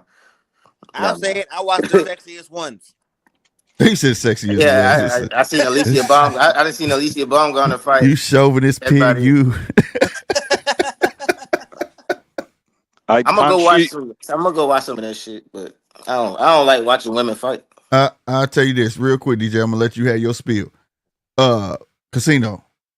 If you don't like women box. Yeah, I need you to go watch 2 women. Go watch Ann Wolf, all right? Go watch her whole shit. And go watch Layla Ali, Christine, and 3, I'm sorry. Go watch Christina Martin first, and then watch Ann Wolf, and then watch Layla Ali. You're gonna have a whole new I ain't gonna lie, I'm not gonna have no whole dude. You know why, bro? Listen, bro. I'm telling you, they was fighting harder than the dudes. They went hard, bro. But I don't care. Listen, all right, put it like this. He said, "But I don't care." Listen. No, for real. I'm gonna tell you how real it is, bro. what you think is what they call it, like the greatest women fight of all time? Like I mean, like right now, like them shits. They just happened. It was like a rematch and everything. Oh, Taylor Serrano. I ain't seen Oh, neither that one shit of was them. fired. I ain't seen That neither was one of them shits. that was fire. That was old school shit. That's what I'm saying. They went I there never to even seen them shits. bang. You can't I even never get. even seen them You shits. can't even. What I'm saying is, you never seen them because you chose not to. But I guarantee you, if you watch that fight, you're not gonna find two Hey, in yo, Fred, 2024. you enjoy those fights, bro. They Bro, got that shit on, in bro. 2024, you're not gonna find a fight between men that went as hard as them girls did like that. No, I'm already knowing. I seen highlights. I think. They went hard, bro. Yeah, I guess. I like it. I Nah, like yeah, it, it's bro. cool. It's cool. I just don't really. I don't Hey, yo, know. Fred, no cap, bro. You don't usually see men stand in the ring and slug the way them two females. That's what I was saying. You in 2024, we didn't have one match. Well, you know what? I'm gonna take that back. DJ, who was the two guys we watched at the beginning of that one card? I reckon that was on the Tim Zoo undercard where they both knocked each other down. Ooh, multiple yeah. times. That one could rival it. That one, because they was in there banging. And the British heavyweight fight on the Riyadh season undercard of, was it the first Bivol Better Beef? Oh yeah, what was their names, Joe? Them I can't heavyweights. remember. They That were was Good ass fight, but it was unknown, bro. That wasn't the Frazier Clark fight, was I it? think I done seen Yes, Alicia. I yes. seen Alicia Baumgartner fight twice, and I mean, I Frazier seen Clark. and I Frazier seen Clarissa Shields fight probably like once. Look, they're getting better, but look, today's the last day. If you boys didn't realise, today is the last day that transgender athletes are allowed to compete in women's sport in America. Oh yeah, Trump signed that executive order. He did. Yeah. He did. Trump was like, shit, it's only Trump men and said, female. fuck that. He said, starting today is only male and female. That's it. Yep, I'm ain't with none of that. that. I'm None with of that, that. bro. They, them. I'm We with took that. all that shit away. And that's Hey, strictly but hey, about. no, you know, I did see Gabriella Fondoro though. I did see that fight. Hey, she hard, bro. She hard. remind. Hey, man, Now, Slick if you called like her, fight when she won undefeated, if bro. you like her, you would like Layla Ali. I swear to God. I mean, it's not that I don't like them. It's just that I'm not gonna go look for it. Like, I think I saw Gabrielle Fondoro on accident. Like, you know what I'm saying? I have to see the shit on accident. That's all I'm saying. Sexy Like, Gabby, I'm a big fan. Well, ESPN was known for putting their asses on, like the fighters I told you about. You know, Layla Ali and Ann Wolf and all them. They would put them on ESPN. So like I sit there and watch shit, but I mean like that shit was like thoroughly entertaining, bro. Yeah, These man, bars went hard. You know what I'm saying? That sexy I'm gonna Cindy check it out. Crawford mold, nigga. Hell yeah, Gabby. That's right. Cause You like know, on the Jake Paul and Mike Tyson card, all I saw was Jake Paul and Mike Tyson. Like, that's it. Yeah, yeah, we knew that's what everybody Toronto wanted. fucking froze the whole time, niggas. We was pissed. It sure was. But no, that's it. The girls do their thing, bro. Like I No, give them they they probably props. do. That's what I'm saying. Salute to the women, bro. I didn't even want to say what I was going to say, but like, I'm just gotta keep it 100. I ain't, you know what I mean? Yeah, if they That shit be boring, bro. Like just like the WNBA, I get it. I felt some the of same way. them not worth it, like because they not. That shit be boring as hell sometimes. Like Baumgartner, I seen her twice because straight up she was twerking and goddamn. You look good, nigga. Yep. She was twerking and she was not. She was sparking. You know what I'm saying? She hit like a nigga, but now I find out she on steroid. You know what I mean? I know. Yeah. So then it's like it took the hype out of it. It's just like if a female come into the NBA, I mean not the NBA, WNBA, and start goddamn dunking like Jordan, then I'd be like, okay. Well, you know what I'm saying? Caitlin Clark pulling up like Steph Curry was pretty interesting. I don't even watch Steph Curry because that nigga ain't dunking. Punch. I watched All right, go ahead, DJ. last year than I ever did in my life because I liked that chick was. Let him go, Slick. Play like a guy. They get passionate. Let them have it. Nah, go ahead. I'll do it. Punch, I'm ordering you to ring up your insider and make a trip across to Vegas for the start of March, talking about women's sports, and go and watch Australia versus England women's rugby league. Oh man, they don't play games, man. They don't. That one girl I came across. There are some damn. tough ass females, bro. I watched a couple of the female rugby games, bro. That one girl I came across, I was like, "Who the fuck is this girl?" Remember dragging that video? Like, dude, this happen every day in rugby, and you was like, not too often. Them was females, bro. She broke that long ass one. I'm like, look at these girls, bro. I just thought about it. I watch all the female track and field. I watch all that shit. You don't Yeah, like I watched rugby. that. I watched That's, that. I love female track and field. That's you know what I'm saying. I could watch that shit. I love that shit. And like I'm Mhm. coming from a person where I ain't know shit about rugby. Like DJ had to break the whole shit down. Now I understand the sport, bro. Hey man, they're pretty fucking tough. It pretty much is. Remember that game free for all we played with the football? Hell It's just yeah. pretty much free We for all. called it kill we Yo. I we swear to called it God. Killer Man out here, Killer Man. I'm like, they really made free frog a pro sport. It's tight as hell. Yeah, we call it Killer Man. You catch that We ball, call boy, it you free better for all over run, bro.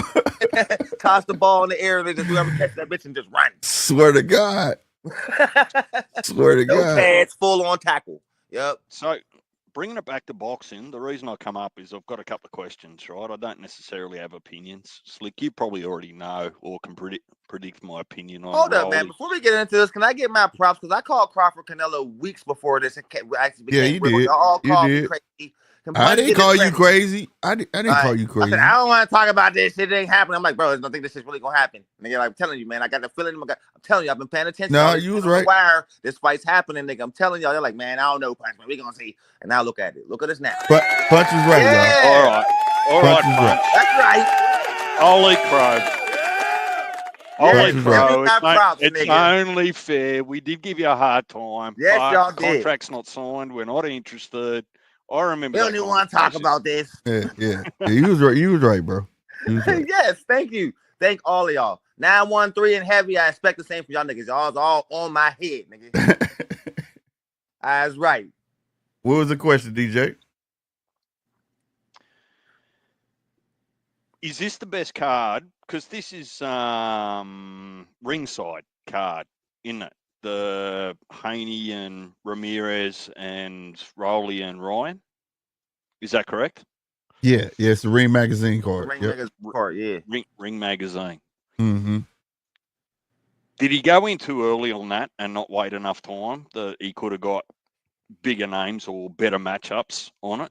What was the rush? I think the rush is that the announcement they wanna big up over there that and here that they own SNK. See, like you got follow. Like I follow Turkey really, really with the fine tooth comb, with magnifying glass, not fine tooth comb. I comb through his tweets, even the ones that's in Arabic. I translate them. He be saying a lot of stuff. So like I'm gonna reach back. Remember a long time ago when I was saying that he's gonna sway these fucking sanctioning bodies, and I had made a whole thing where like I showed that he was already with the WA, even though he hadn't said nothing. Then all of a sudden, Boxrick dropped him. He came with Fight Facts. Then after that, we was clamoring as boxing fans. We was clamoring for a new boxing game, right? We got the boxing game, but come to find out, it was only because he gave them infinite money to get the shit done. You see what I'm saying? And now we see that he's in the gaming space, and now he's bought his own gaming company. You see what I'm saying? And they have also announced, what's the name of the boxing game? Punch, damn, I just went blank. Undisputed. Yeah, Undisputed. I was about to say. I was about to. We doing this shit, bro. I was about to call it. I was about to call it ESA. What was it? ESRB Sports. Yeah, I was finna call it the old name. All right, now that's sponsored by Riyadh season. Like if you win, he's already title, Turkey actually bring you the belt in the game. It's title. Right, and then already last month he had tweeted that they're already working on the second one. You see what I'm saying? Guarantee you, it's gonna be under what banner? Riyadh and what? SNK. He bought the company. He bought the whole company, bro. I got a different opinion on what DJ was asking. Hold on, let me finish. What I was saying is that he bought the video game company, right? Trust me. And now it's just to advertise that. The card is even named after the release of their first game since their ownership, Fatal Fury, City of Wolves. That's not a title for a boxing match. They're gonna be advertising a video game, bro. Yeah. And that's what's crazy. So they just want to put something together to facilitate this company, this new venture. You get what I'm saying? So that's why I think all this shit right here is fast. I'm not mad at the Marble Coley, F.A. Jogba. I'm not mad at the Ryan Garcia and Rollie. The fight I'm mad about is the Devin Haney and José Ramirez, because that's the fight that could potentially fuck up that rematch between them boys. Man, if Devin who everybody say he was, that shouldn't be no problem. Oh, Exactly. So No, somebody fucking lying. But I mean I knew niggas was lying. But let me say something. I want to say something. I got a whole different opinion on I- why. I've got You- one too, Casino. So you go, and then I'll I'm let answering. Punch I'm add answering your in. question, DJ. I'm like Yeah. you was asking why is he all of a sudden like low, like it seemed like he got excited, and the reason I feel like he's excited is because he finally see it.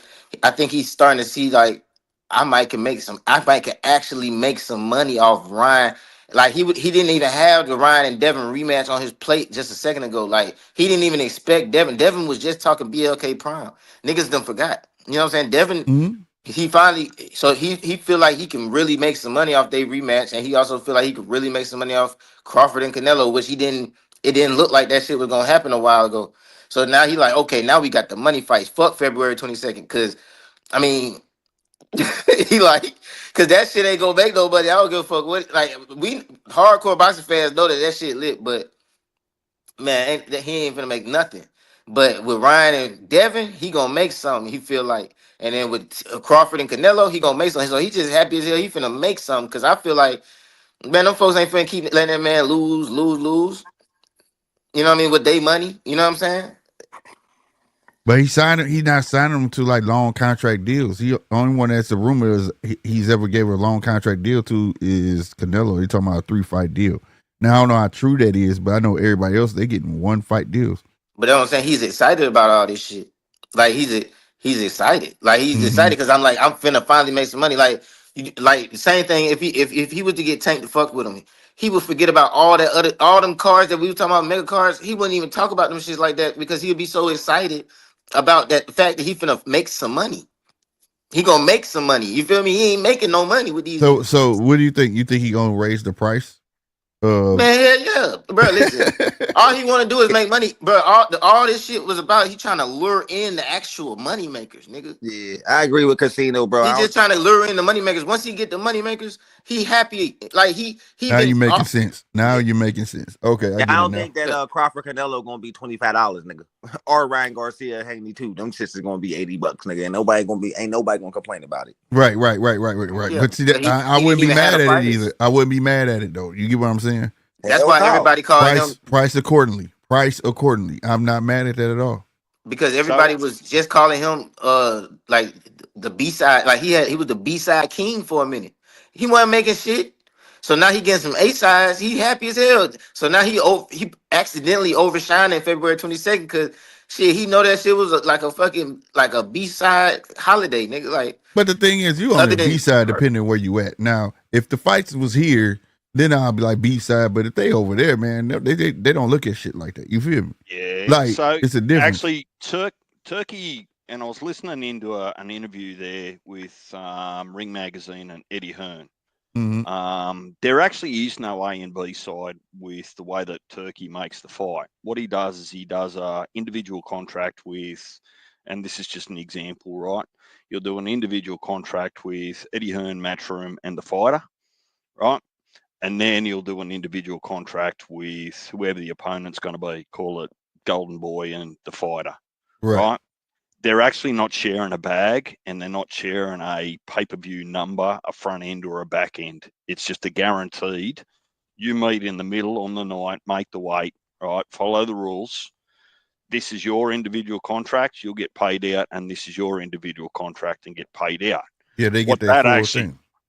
but what this that what actually that okay, what that does is that actually removes the piss and match that happens over the negotiation table about who is A and B side and who does the numbers.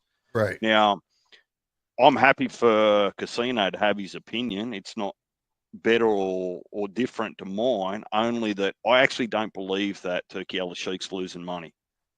I think that if you only look at the model that we're used to or we understand with seats at the venue and pay-per-views, I actually don't think that that's where the money's coming from. I think when you look at the investment that they've had into Zone, probably the investors that are actually helping put the Riyadh season together, I think that he's got a cash pocket that it's not his, that's generated from a whole heap of other individual interests right, that allows him to splurge. Now, so let's just agree to disagree, I suppose. We No, don't but have to argue about that. But I'm not trying to argue. I just but- wanted to respond to one thing you said. Like yep. you were saying that you don't think it's an A side and B side, but it might not be the traditional A side and B side, but there's a reason why Slick is like, why the hell Ryan get Rollie and then Devin get goddamn Ramirez, because he wants Ryan more than Devin. He wants Ryan more than Devin, dog. He only want Devin for Ryan. Like Look, and I can see that. I can see that. I don't. that's why he gave that nigga the easiest shit he can get him. He gave him Rollie. You feel me? And it's gonna make Ryan gonna get a highlight fucking knockout, and Devin might goddamn be go tooth and nail, according to what Slick 50 saying. Like it's all on purpose, bro. He don't want Ryan to goddamn get fucked up because he know he's trying to make some money.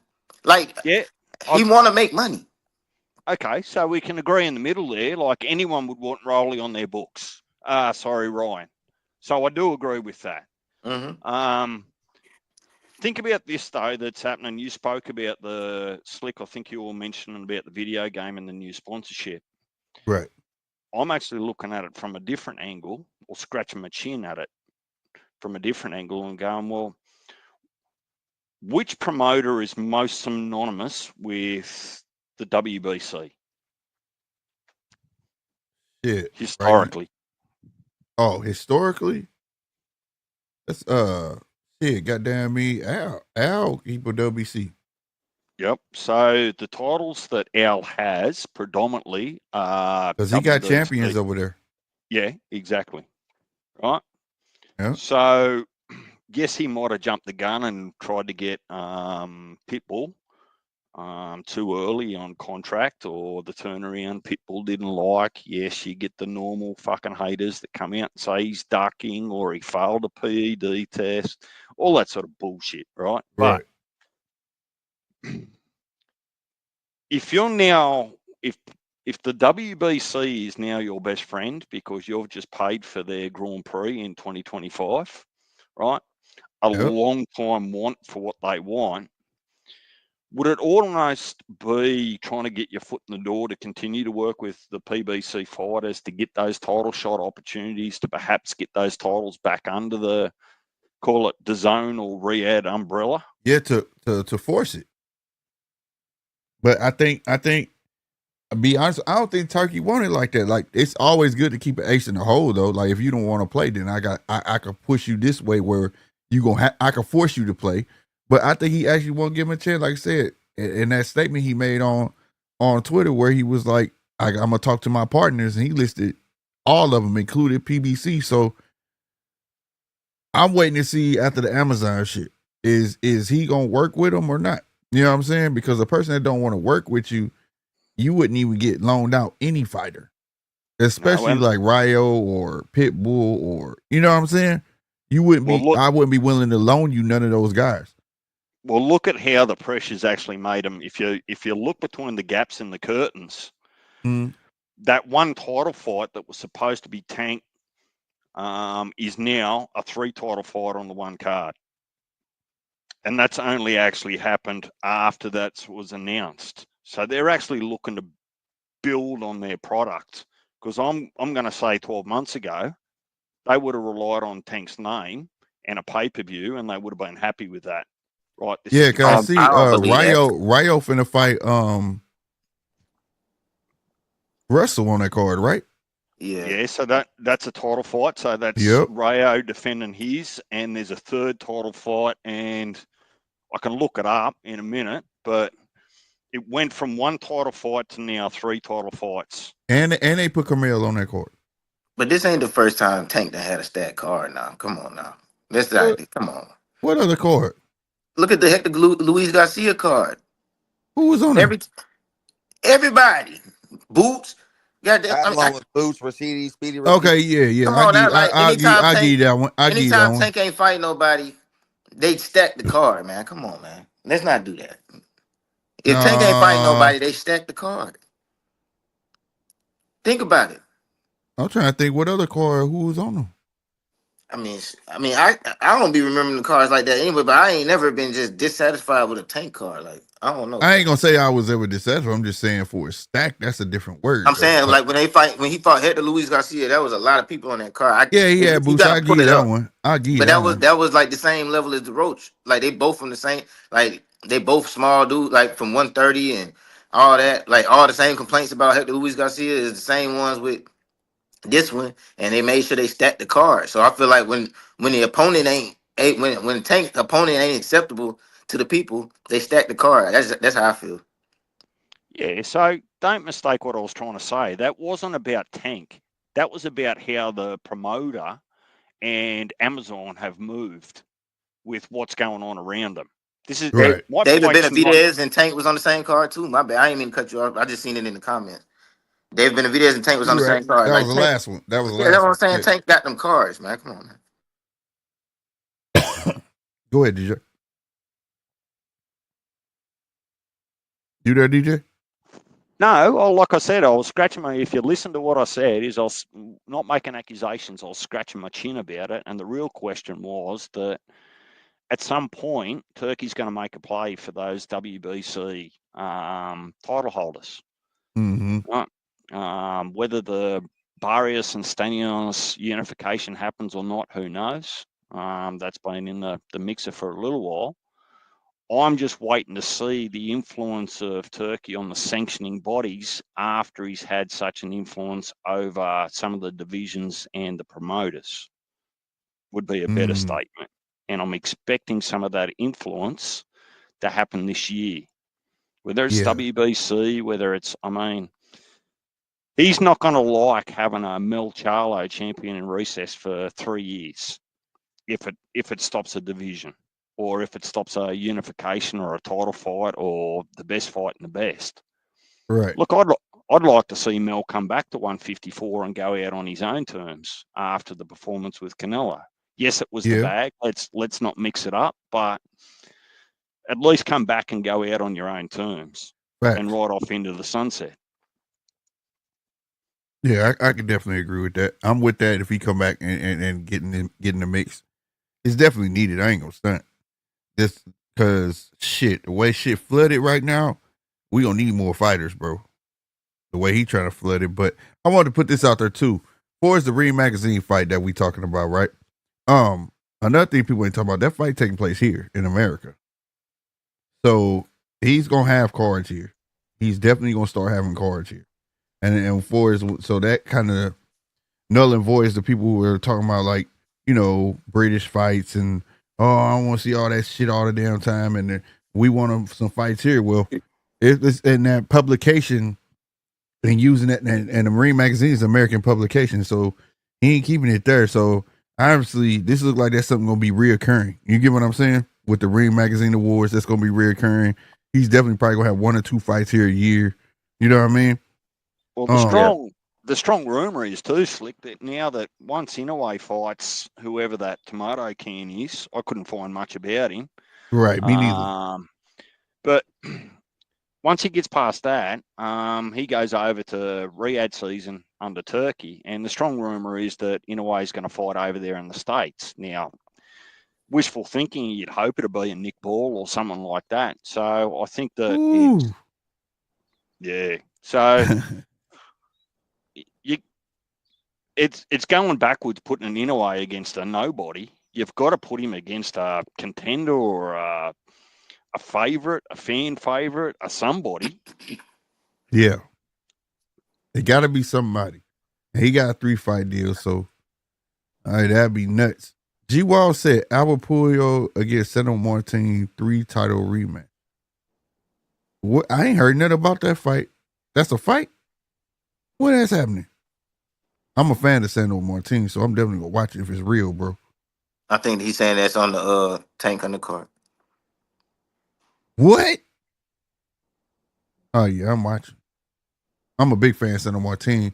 I think it's why people staying away from him. That's why Devin didn't want to fight him. Or whatever. I think the Matrix, they be getting clapped in the Matrix sometime, man. Sometimes StreamYard kick your ass off for no reason, bro.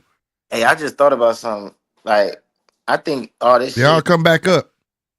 I think all this shit about you know how you know, because you saying the PBC, like the PBC been working with Turkey, like, Yeah. and but I'm saying I think all the shit that Tank is doing is cap, and I think it's like it's just a build up for with him to go to Saudi. Like it's a build up for it. It's like Well, he getting can't better. go over there. He can't go because his stats right now. Probation and shit like that. But he You know, went to the papers. Olympics. Papers. Yeah, they signed off on that because it's like like work. If you have been on papers, like if it's something like work or whatever like that, you know what I'm saying? Like you gotta get granted that. And Olympics is something like they'll get off of. You going to overseas, like But no, talking I about ain't some shit saying like the way you can go to run. Saudi like that. I ain't saying actually be in Saudi in person. I'm saying deal with Turkey. I think the plan all along is to deal with Turkey, but it's like when you put all this drama behind it, it's gonna be such a big deal. It's like I don't know, man. I'm just thinking like it's no No, way. I mean, that's why I was saying this. That's why I had pointed out at the beginning of the show. I said, it's mighty funny that like people talk about Tank not fucking with Turkey, but I mean, PBC been fucking with Turkey. You know what I'm saying? Yeah, Question is, why hasn't Tank fucked with him? Like, why are you trying to keep him away? You know what I'm saying? And I'm what I really think it is, Tank has to be here. You get what I'm saying? Turkey name ain't got no pool really like that here. So now we starting to see like this Ring Magazine card is gonna be here. You get what I'm saying? If he start throwing more fights here, then maybe so. Then we'll see it. You get what I'm saying? Because he been loaning fighters out with no problem. You know what I mean? And also we gotta think about the Amazon deal. Tank to be signed exclusively to Amazon at the moment. You know what I mean? man. It Turkey, could be. he can pay that. He could. I ain't mean to cut you. I was gonna say Turkey can get him out of that. I mean, you can get him out of it, but you only got what 1 or 2 fights left. Why paid out of that? But You then know I what I hear mean? that Amazon finna drop PBC anyway. Man, the thing is, it's not really a drop because they weren't facilitating it, right? The only thing they was facilitating was the platform. They weren't paying. They weren't putting no money in PBC pocket. No, but you missing what I'm saying. I'm saying like they not finna facilitate that shit no more. So how the hell they gonna? So they only gonna show tank fights? Only that don't even make sense. You know what I I'm saying? mean, but that's the thing. They only been that's all they've been showing. They showed him Benavidez. They ain't showed nothing. They ain't not But you know showing what? nothing I else. seen on that. Cause remember they been combining cards. Remember Khalid Plant and old boy McCumbee was supposed to be their own card. Then they combined all that shit together with a bunch of other shit.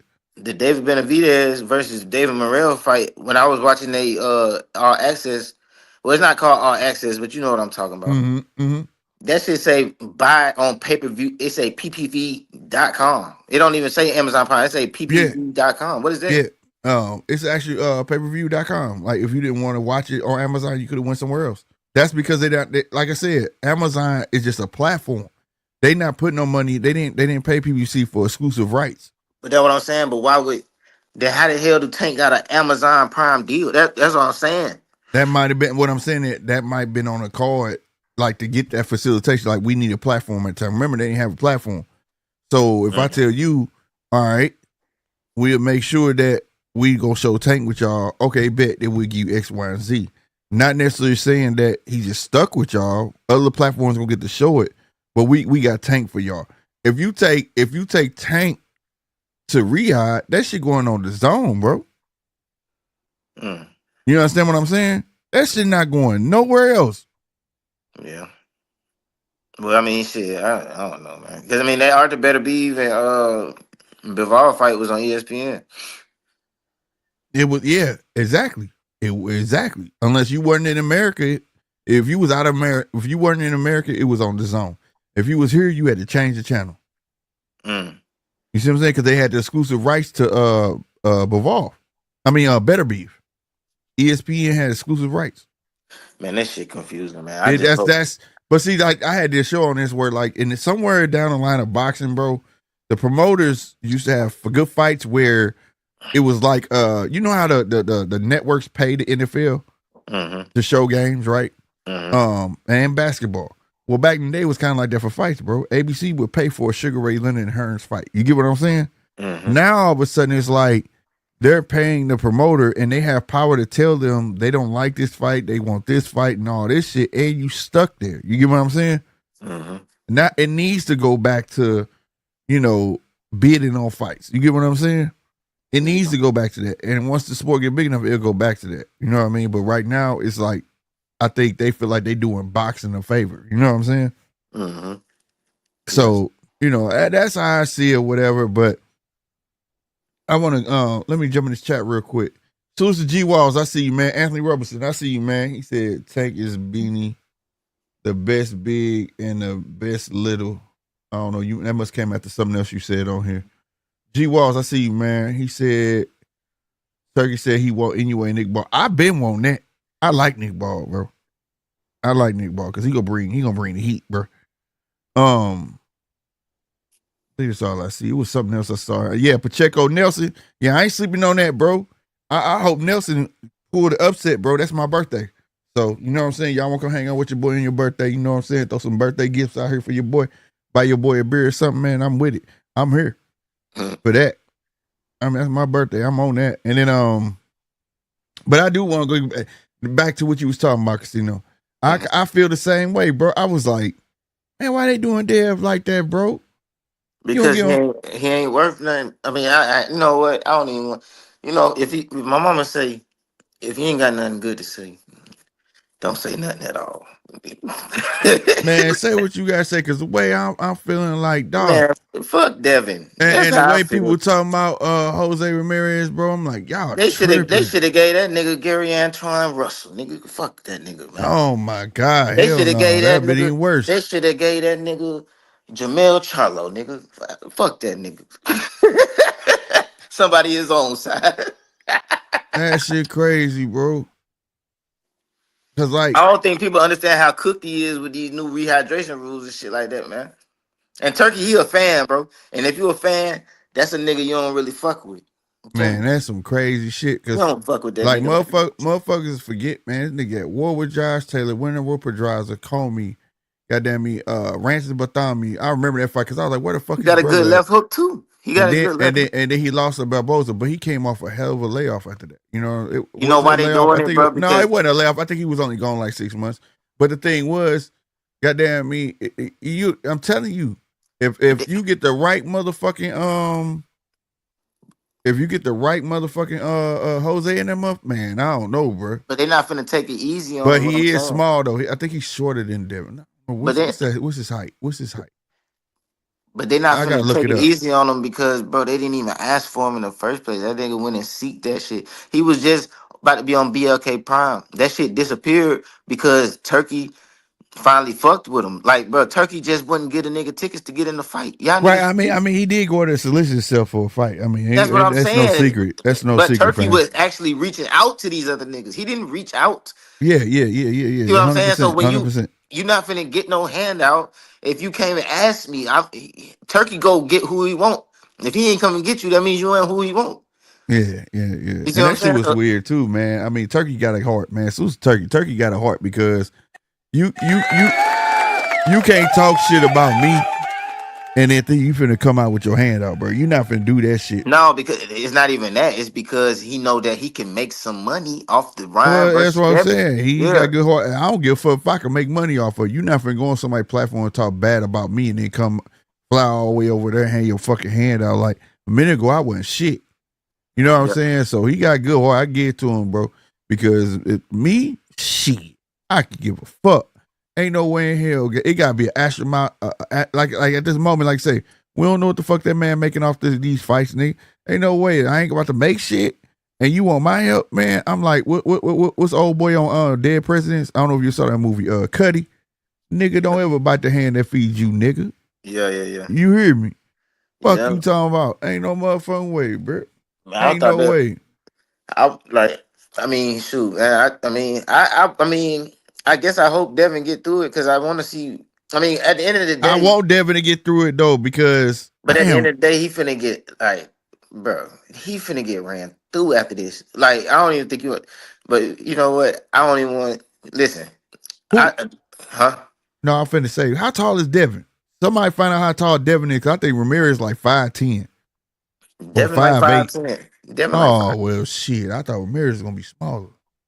So they about the same height. And Ramirez got a good left hook.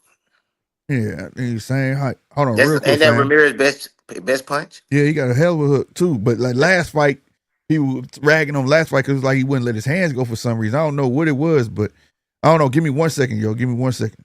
All right.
All right, I'm back. I'm back.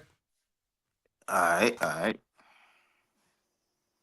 But yeah, man, that's to me out of all of them gonna be the most interesting fight, fam. Is that Ramirez and Devin? Straight up, Not me, man. it's interesting to me because I want them to get past that shit. You know what I'm saying? I ain't gonna stunt. I want them to get past that shit. You know what I'm saying? It sounds just by going off the tweets, it sounds like him and Ryan already got their rematch inked. You get what I'm saying? Man, I I'd don't rather want to see so that much man other shit. lose and come back and then, you know what I'm saying, lose the Ramirez and still fight Ryan. Like, I don't want to fuck that up.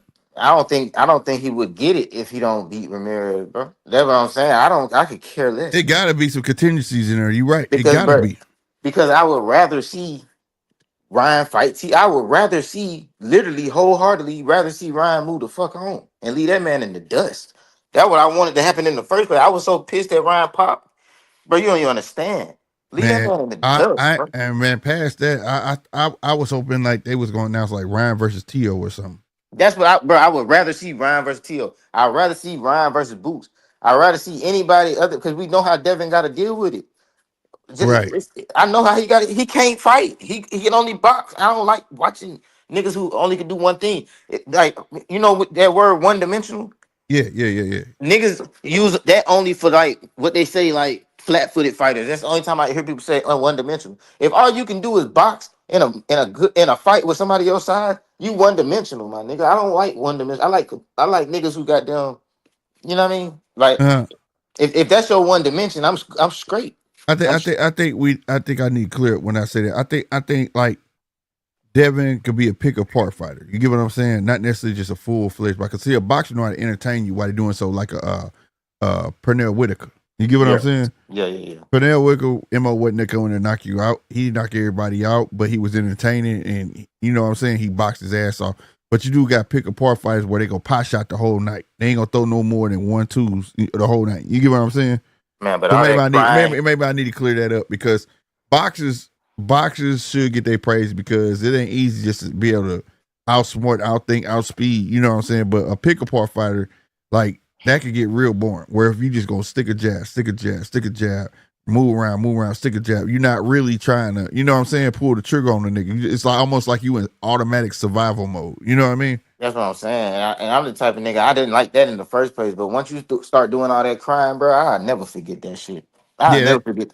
You know what I mean? You can drop the lawsuit all you want to, bro. I'll never forget that shit, bro. I'm forever like, fuck this nigga though. Only way, bro, he can get me, he probably can make me goddamn care if he knock Ryan out. If you knock Ryan out, then I'll be like, okay, who Devin fighting next? You know what I'm saying? But if he ain't finna, I don't want to see that shit for real. I only want to see it to get rid of him.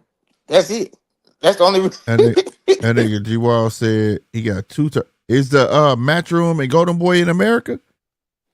If I didn't know that was gonna be in America, and I didn't know if they really was gonna do the Golden Boy. I thought it was gonna be Matchroom and Queensberry again.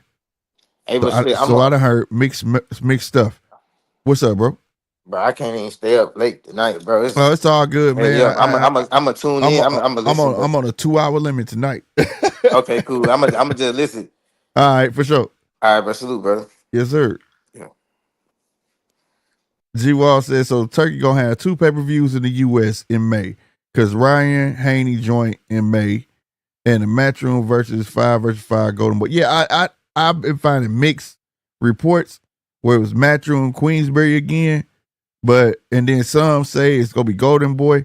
But if it's out here, that's dope. That 5 versus 5 gonna go hard. We need that type of tournament. Like they could pick a division every year and do it. I will be happy.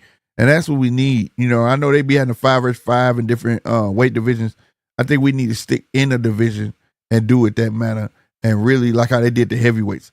I would really, really, really love that. You feel me? Real talk. TJ, you back. I was just gonna get to your comment. You can talk about it now. What's good, fam? No, I'll just keep you company. Oh, okay. You and Casino get cooking, so best thing to do is just let yous cook. Let the boys cook. Right on. Hey, if y'all drop out, let me. If it's you dropping out, just say I'll be back. Because I be thinking it's StreamYard kicking y'all ass out, bro. No, look, sometimes, well, for me personally, I just don't have comments on every topic. So if I've come up and spoke on something, and the conversation moves, if I've got nothing, no opinion or no value add to it, I just drop back down and just keep listening. Okay. I just want to make sure if it's StreamYard or it's my setup. You know what I'm saying? I'll tell you, I've told you before, the Matrix kicks me out. It's happened to Punch, it's happened to Nine. Right. Speaking of Nine, he joined the chat. Yeah, Nine, I saw him, man. He bring his butt on up here, man. Get your big goofy ass up here, Nine. Right. I don't what know did you about say? that gold. Ryan going through. I reckon there's going to be a bit of pressure on the young bloke, getting through the promotion and the press conference, because I got to tell you, Slick, the Haney Ryan Rollie press conference might be the pay-per-view, not the fight card. Right. That shit go be entertaining as shit. Well, Rollie doesn't pull any punches, like he just spits it out how he sees it. Right. Ryan's probably going to do the same, but Ryan's going to be under pressure from everyone, probably including Devin and Bill, about, are you clean this fight? Are you clean this fight? Like there's every chance that everyone's just going to get under each other's skin. So it could be well worth watching the press conference just for that. Yeah. But interestingly, though, that I guess my question was, can Ryan actually focus on the fight with Rollie, or is he going to be distracted trying to defend himself all the time with his history and his ban? Yeah. It's going to be hard. Everyone that's going to come to that press conference is going to be itching to ask him. Yeah, you know who that's you going. USADA, VADA. Yeah, it's definitely coming up, bro. He's gonna be on it, bro. He's definitely really gonna bring up all of that shit. All of it. Every time he see him. With jokes. Yeah, like Bill's not going to go in and double down on it too. So, what you were saying about worrying about whether Haney gets through it or not, I suppose if you think about it, like who actually is the best, Haney's got to get past it to get to his next bigger fight. It's no different. That's the way the boxing should be. Yeah. And I'm with that. That they have, because I didn't see no sense of them just going right by, directly back to each other. You know what I'm saying? Devin definitely needed fucking tune up. But I was just like, damn, they picked Ramirez, bro. Well, I got to say that I think that Devin's wasted his time. Ryan wasn't allowed to fight before a potential rematch. where Devin's been allowed to fight. So what now Right. happens with this BLK Prime fight? Has that been scrapped? Yeah, that's done. That's done because they said they had they were in talks, but he didn't sign a contract with them. So he definitely not finna fight on BOK Prime. That's not happening. You said it was a fight zone somewhere, bro. Yeah, no, I just made comment there that this is the first time this year that I've noticed the Golden Boy are putting their contenders or prospect cards on the zone. Oh, That's okay. I was so looking. I was already like, what? Where? No, look, Punch, if you're still listening, you've got 3 days to warm up the voice box for the Slick Punch live bout commentary, because that'll be the first one that we've had. Past 2 weeks? No, it's 3 days. No, the last time we was able to do a fight. Oh, it would have been the Opataya fight. Yeah. Wow, bro. Football took over. The playoffs. They ain't trying to mess their money up. They know everybody gonna tune in to the NFL. But yeah, man. So like, I'm ecstatic on way boxing is moving right now. Besides all the clown shit and all that, but I just want like just value the fight. I want to tell people just value the fights. Value. We got a person that actually give a shit about creating fights, and as much as we could talk about the Devin Haney fight, like I said, Devin Haney and all them, it's actually an okay card. It's not no pay-per-view card, but we getting a card that's actually worth watching. I'll watch it because it has the stigma and you know the potential of what fight you can get after this card. It's what's coming behind it. Right. So, and I made this point a couple of days ago, and I even spoken to you and Heavy and Nine and Punch and just said, look, something's been missing here. Like, I don't understand. You know how you had to give me that reality check offline? I'm going, for 2 years, the whole boxing community was blowing up. They weren't getting the fights. Now they're actually getting the fights. They're ignoring the cards, the February 22nd card or the PBC card or the Clarissa Shields, Undisputed. They're ignoring all that, and they're focusing on everything that they might get out in the future. You go, well, hang on. You can't have it both ways here, because would you be talking about all that stuff if you weren't getting fights, or are you now just spoilt and you're taking it for granted that you want to talk about everything else other than the fighters that are prepared to get in the ring? Right. What's your thoughts there? Hey, man. I ain't gonna lie. I was trying to find this one thing on Sergey Derevich. What was the last part? I heard all the way up to the people not watching. Complaining about the Clarissa Shields and so on and so forth. Go from there. No, what I was saying is that now that boxing has flooded the market, have people become potentially too spoilt, and they start talking about everything else, every other rumor, rather than the fights that are right in front of them? Yeah, they're trying to create controversy, because now I agree with you. Like, everything's starting to seem too perfect.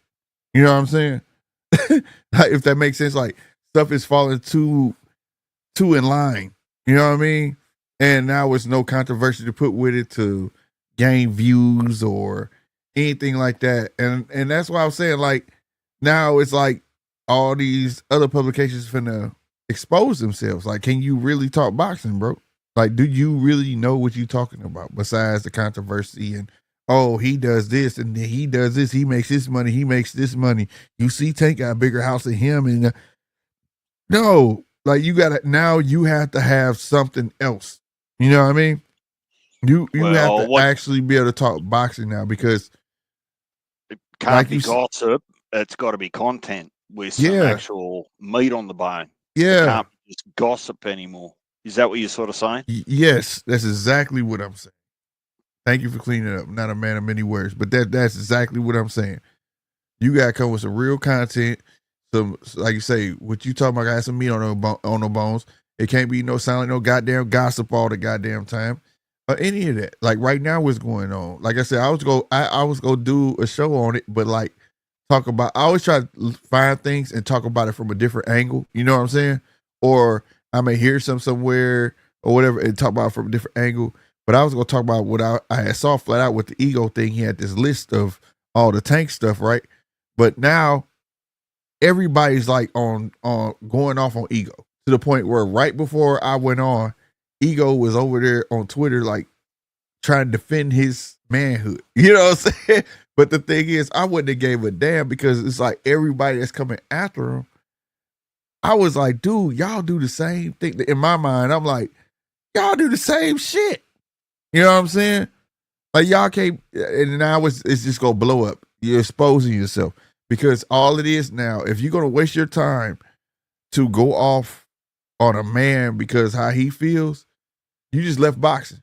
So now you finna talk about another content creator because you don't have the requisite knowledge to man a show, if that makes sense. You get what I'm saying? To speak on boxing, period. Like that don't make sense. And it goes right what you said. Everything's so online. It's like everything's so perfect. Everything this and that. Ain't no drama. Ain't none of that. The only drama you guys tank, and that drama ain't really any drama. That drama tank was with the gym and shit. That's old. You really don't have nothing unless you're gonna make up some bullshit, or you're gonna learn how to carry a show. It's just simple as that. Look, for me, it doesn't matter how often you talk about tank, whether it was last year, the year before, or this year. For me personally, I'll only speak for me, not for your show or your channel. Right. There's no question the bloke is good at his job. There's absolutely no question at it. It's just that some fans, not all, are just yearning for that career-defining fight.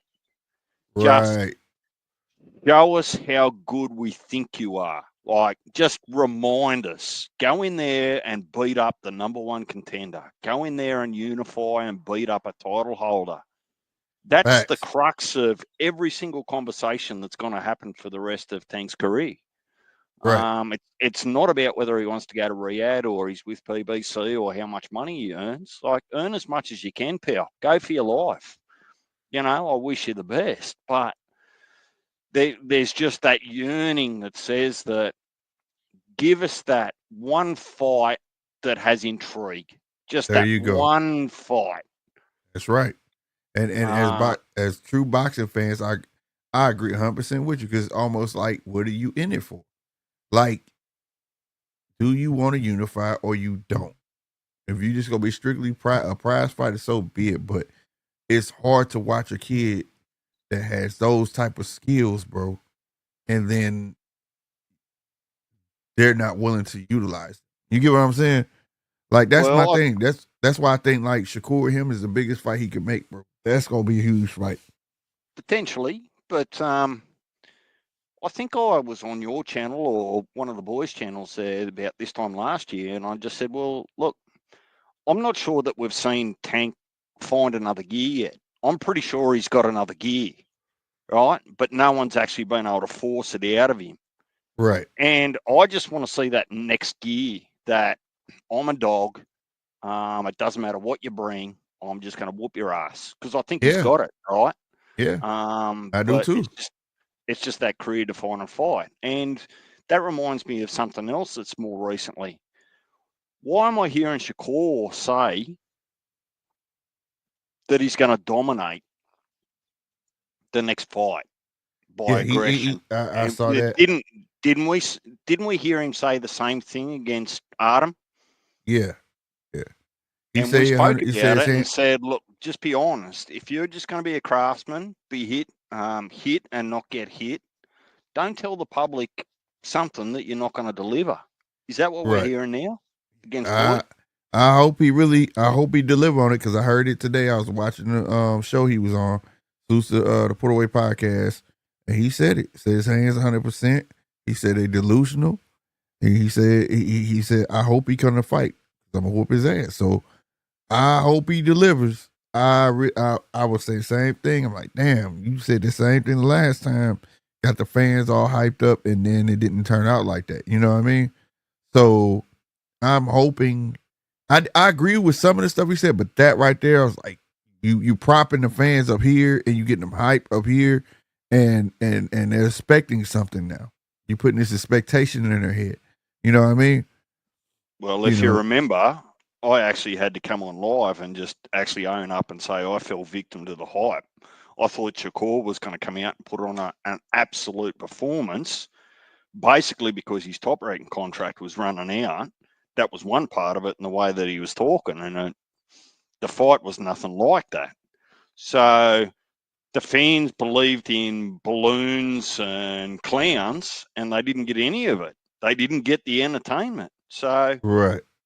and I had to go to the rest of the world and just say, hey, look, it was my fault, not Shakur's. It was my fault that I got sucked into that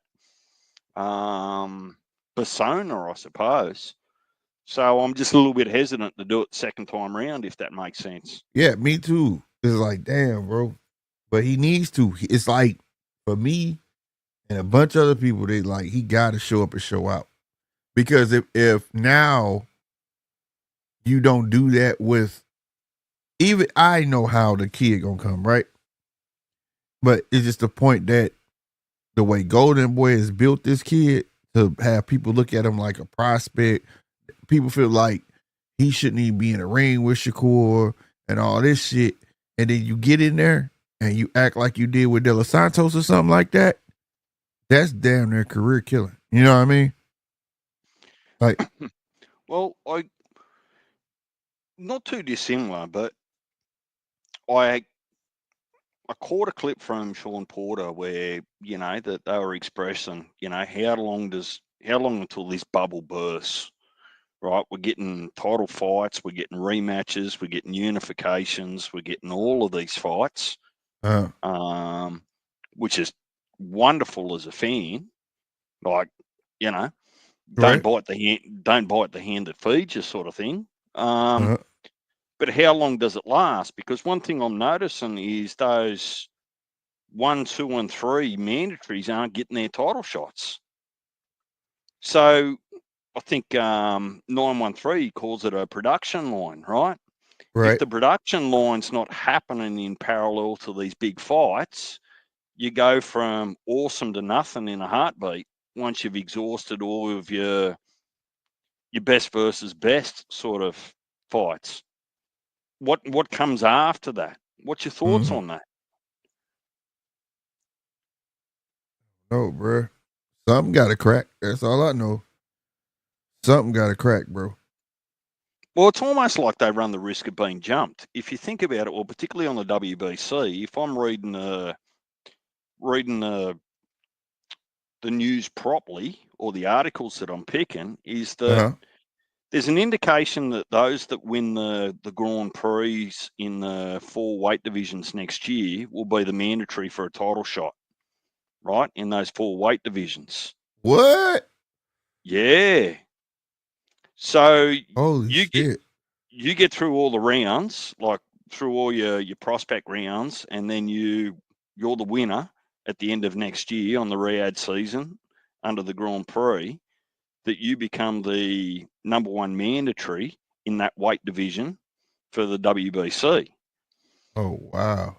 And then I look at it and I go, well, what about the poor bloke that's just spent 10 years trying to work his way up the rankings? When does he or she get the shot? Damn, that's crazy, bro. What? What do you mean, what? I've been slick, secretly, I've been hunting this stuff down just in my spare time. Just blew my mind, though, because that's like fucking over everybody in the rankings. Like, damn.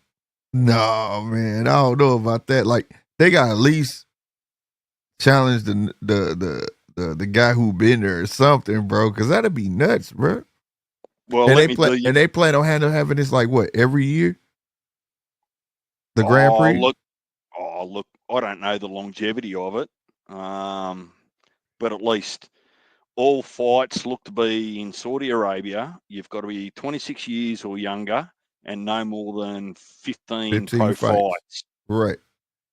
And there's like 400, from what I can work out, there's like 400 submissions so far.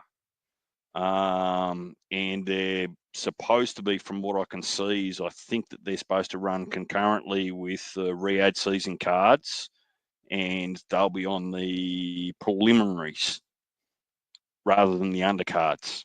That's how I understand it. And I could be wrong because the details are few and far between.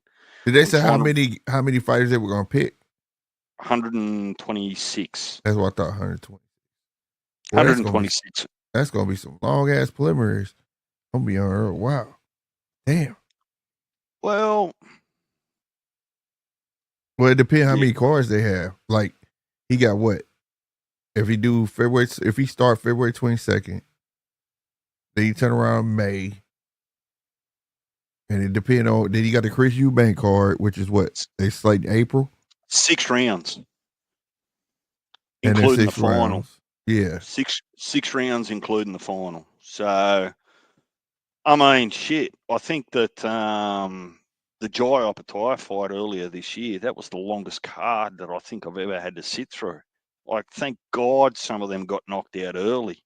There was so many fights on that. Like, if that had gone all rounds for everyone, it would have been like an 11-hour card. Damn. But yeah, it was long. Look, I'm just interested, more out of interest rather than criticism or anything else. I'm just looking at how this actually goes, because you've seen all these superstars or these names getting the fights, and that's fair enough. That's what the public are interested in. But what's happening with the production line below it? Like, you can't ignore that. Right. Some of those people need to earn their keep or get out of the rankings. Yeah, that's what I'm saying. Like, how is it gonna fit? Like, man, that's weird though. How I don't know. I don't know, bro. For them to get the title shot off the bat, it's kind of disrespectful, bro. Like, it's disrespectful. Well, hang on. Is it any worse than Errol Spence coming off a loss at 147 against Bud and going to number one mandatory WBC at 154? Yeah, like, you think it's not worse, but it's the same. It's the same. You skipping the fucking line, man. You skipping the fucking line. I get it that you're going through a tournament, but it's a tournament of prospects, though. You know what I mean? Yeah, but say you come into, and now we're just talking. What would you call it? But you gotta think too, though. If majority of them got 15 fights, though, and they've already been fighting 10 rounders, then I wouldn't necessarily call them prospects neither. You know what I'm saying? Well, the rounds of the Grand Prix are 6 rounds. The quarterfinals are 8 rounds, and the finals are 10 rounds in the Grand Prix. Yeah, them rules to the tournament. But like, if you got 15 fights, I can't call you a prospect, bro. I can't call you a prospect. I would like to know the names. I hope they post the names up. Like, I can go look these guys up or whatever. How you got time in the whole of the world to actually do your homework on 126 fighters, Slick?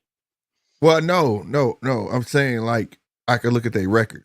You know what I mean? At least, like, give us the list and we can see if this guy is 15-0, 14-0, so on and so forth. You know what I mean?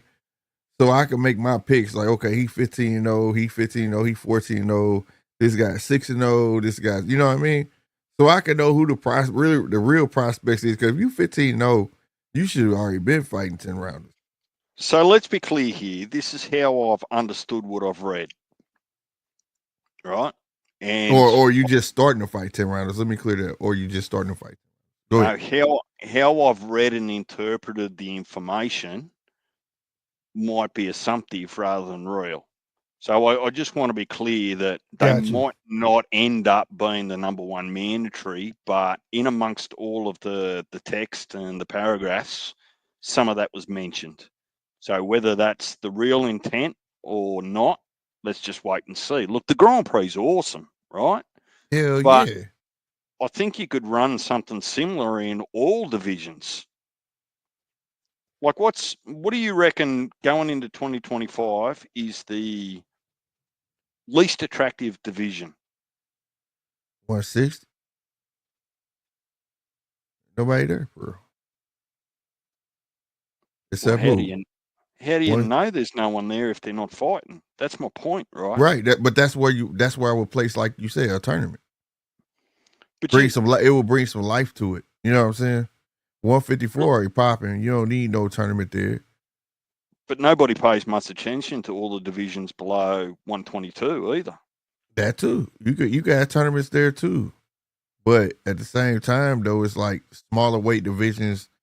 Most of those guys are bangers. The only time they get shine is when you got a small fella who's knocking everybody out, like anyway. That's why he's famous, because he's a little fella that's packing power that's down there, a 140 pounder, 147 pounder. You know what I'm saying? Usually little fellas don't knock each other. Like, they throw a bunch of punches and bunches and just go at it. You know what I mean? But for 160 though, it needs some life. It needs some life. You know what I mean? What weight's Bam at? He's been knocking people out. Who? Bam. Bam? I think he's like 118 or some shit like that. He's not 126 for sure. I know that. Oh, I just wanted to He check it. 122, Those guys 118.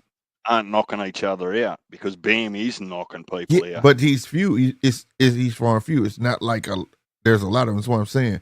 Like, for instance, like I remember when Showtime used to always showcase all the small cards. They had Darchinian. Darchinian was crazy, and he was small as fuck, but he was knocking motherfuckers out, and that's why he was a star.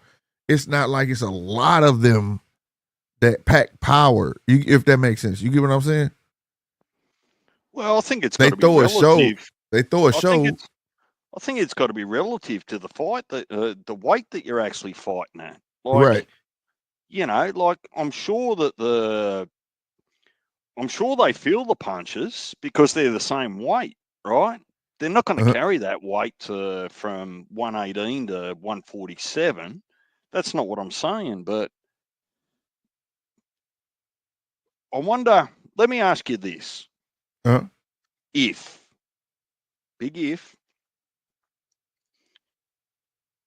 if Tank retires at the end of this year, right? First of all, I think it'll be a loss to the sport. Yep. Right? Doesn't matter how I feel about Tank. He's not personally one of my favourite fighters, but I can respect what he's done and the skills that he's got.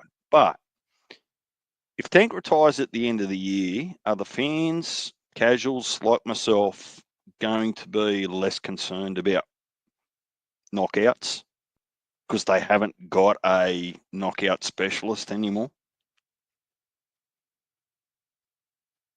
No, because Tank just a knockout specialist at 135. It's just 135 gonna take a dip. His reputation Right suggests that he's a knockout artist, and that's not to downplay his skills. That's just to say that I go and watch a Tank fight, there's a good chance I'm going to get to see him knock someone out. Right.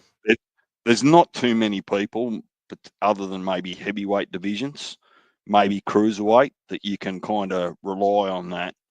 Right. Every and all the time. So if the focus is on Tank and his popularity is about him being able to knock people out, with that sort of reputation removed from the boxing landscape, are people going to be more open to learning more about a Shakur, for example, or a Bud, or whoever it might be, Haney, that have got the skills? Yeah, they because it wouldn't be no choice to. Plus, people are gonna be trying to look for the next guy that could potentially be that, which will be the reason why they would be why the fans will start paying attention to everyone else. You know what I'm saying? And they won't be comparing them to a Tank. You would have no choice but learn this guy, learn that guy, learn this guy. Right now, the what's the word? The bar for most casual fans is Tank. This guy's not doing what Tank doing type bar. You know what I mean? And they're not caring to understand that type of fighter, because all they want to know is how many knockouts he got. So go ahead. At 135, if you're a promoter, and knowing that there's money elsewhere other than Tank, why wouldn't you wait him out? Like, let me give you a hypothetical. I'm not suggesting that this is the way he is. Why should Shakur change his style? Right? If he Right. can wait Tank out for the rest of the year, if he's going to retire, right? Right.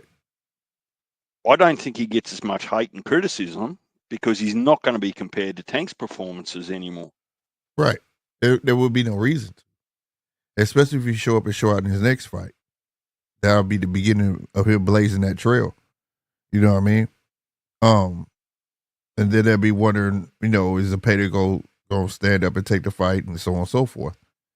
But as long as Tank in the mix, it's like these kids don't care out here that's watching the sport now because, like, in a minute, you gonna catch the core going up. Just today I was watching the interview talking about he'll go to 140 and fight Tio. That told me right there, if he has his mind, the way he answered that. Tio's going to 147. Right.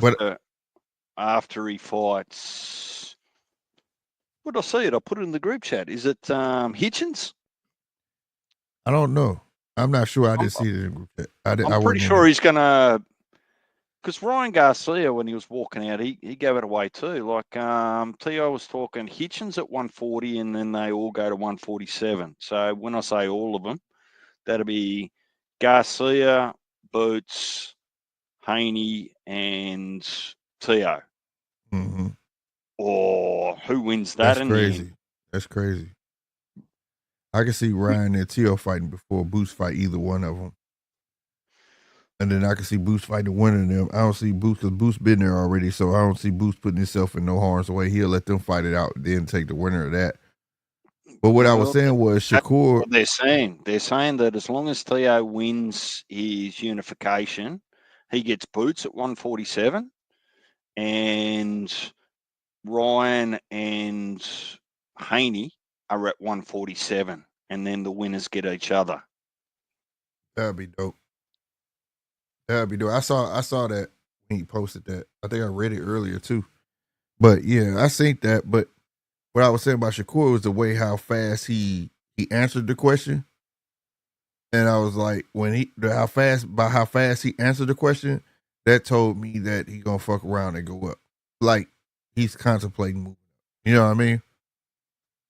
So, well, the reality is chasing the Tank in his mind is like, I'm thinking if Tank don't happen this year, Shakur like fuck him. You know what I mean? Well, Shakur can't. Well, he can if he wants to. Don't let me speak on behalf of Shakur, but you can't manage your career around one other person. At some point, you've actually just got to move on. A little bit like Benavidez did. He said, well, okay, I'm not going to get the Canelo fight at 168. I'm going to 175, right? Right. I can make money. I can get a bag there. It's personal preference. So, for Shakur, if the fame, the legacy, the bag, whatever he's chasing is at 140 and he thinks he can compete there, well, why not? Right. You can't be sitting at the bus stop for 2 years waiting for the bus called Tank to turn up if it's actually never going to be on the route that you're actually waiting at the bus stop for. So I actually wonder whether Tank's done himself a disservice trying to tell everyone, saying that he's going to retire and just saying, well, maybe hinting at retiring. But I'm waiting to see whether he gets away with the language he used towards Turkey and all those other people, whether there's going to be anyone offering him an opportunity over there more. Because first it was Ferraris and then it was dick eaters. Yep. I mean, how many times are you prepared to bite the hand that wants to feed you? That's true. That is true. But it is boxing, right? It's weird. It seems like there's no rules. It's boxing and it's business. It's business. If Turkey lands a Tank fight, that's huge. That's huge, especially if he gets Tank in a deal where he has to fight competition. That's huge. That'll be huge, and I think Turkey will still make that deal. I think just by the whole spat with Canelo and all of that shit, I think he still make that deal because he in the business of bringing light to Riyadh season. You know what I mean? So I just watched Bill Haney disrespect Turk on not too long ago on another podcast. I just watched Bill Haney disrespect Turkey on a whole nother podcast, and now look, you know what I mean? Yeah, but to Casino's point, right, where he was saying that Ryan's the bag, there's part of that that's actual truth, right? Yes. So maybe it was about doing Ryan the favour for bringing, the Haney's in underneath his arm and his umbrella rather than actually doing Bill and Devin a favour. True. Yeah, So no doubt. You just don't know how people work, right? But have you heard anything? Well, hang on, before I ask you that, remind me again your understanding of the conversation that happened last year between PBC and Riyadh season. I thought I'd heard that you can have everyone else but our top earners, the Canelo and the Tanks. Yeah, is that what I heard? Yeah, they were. They was on everybody else but those. They wasn't gonna give. They didn't want to give Benavidez. They didn't want to give Tank, or whatever. And it was during the time of the launch of the Amazon thing as well. So, but at some point you got to let them go because you're not gonna have nothing. You're not gonna have nothing. Pitbull is short lived. That's a career that's once he lose, man. I think that's gonna be it for Pitbull. Once that belt come up. Well, the belt's gone, but I'm saying like the popularity. He's small. He's got to fight all these taller fighters and things like that. You're not gonna be doing much with him. And Benavidez and Tank is the foundation right now of PBC, so to speak. You know what I'm saying? Potentially El Rayo if he continues to win. Yeah, and potentially El Rayo. He got to keep winning though. So other than those three, man, it's like almost like what you got. Yes, he does have champions in all them other weight divisions, but like you said, he got a WBC in his back pocket. So technically, you know what I'm saying? He could kind of force the fights if he wants. So at some point, but like I said, I think Turkey already been talking to him. Like I said, he called him a partner. The PBC a partner. He just can't get those key fighters yet. But like y'all said, I think he's building up to the point where you have to start letting me mess with your top fighters, your top earners, if you want to survive in this game at this point. Yeah, so because all the big funny fights, how they're working. Because explain me this: it's pretty well advertised, whether it's factual or infactual, but the IBF does some weird things. Why would they strip Parker of the IBF heavyweight title if he goes to fight Dubois? Make sense for me. Well, it's not really a title; it's an interim. So you can't win. Oh, okay. You know what I'm saying? That can't be. You can't. Dubois can't win it. You get what I'm saying? It's for nothing at that point. So I get that. It's an interim. Who you got winning that fight, by the way? Man, I think Parker gonna upset the apple cart. After I saw how Parker came in on Zhang and Wilder, I don't expect nothing different from Parker, bro. Parker he's gonna go for broke. He's gonna go in there and fight and just keep pushing forward.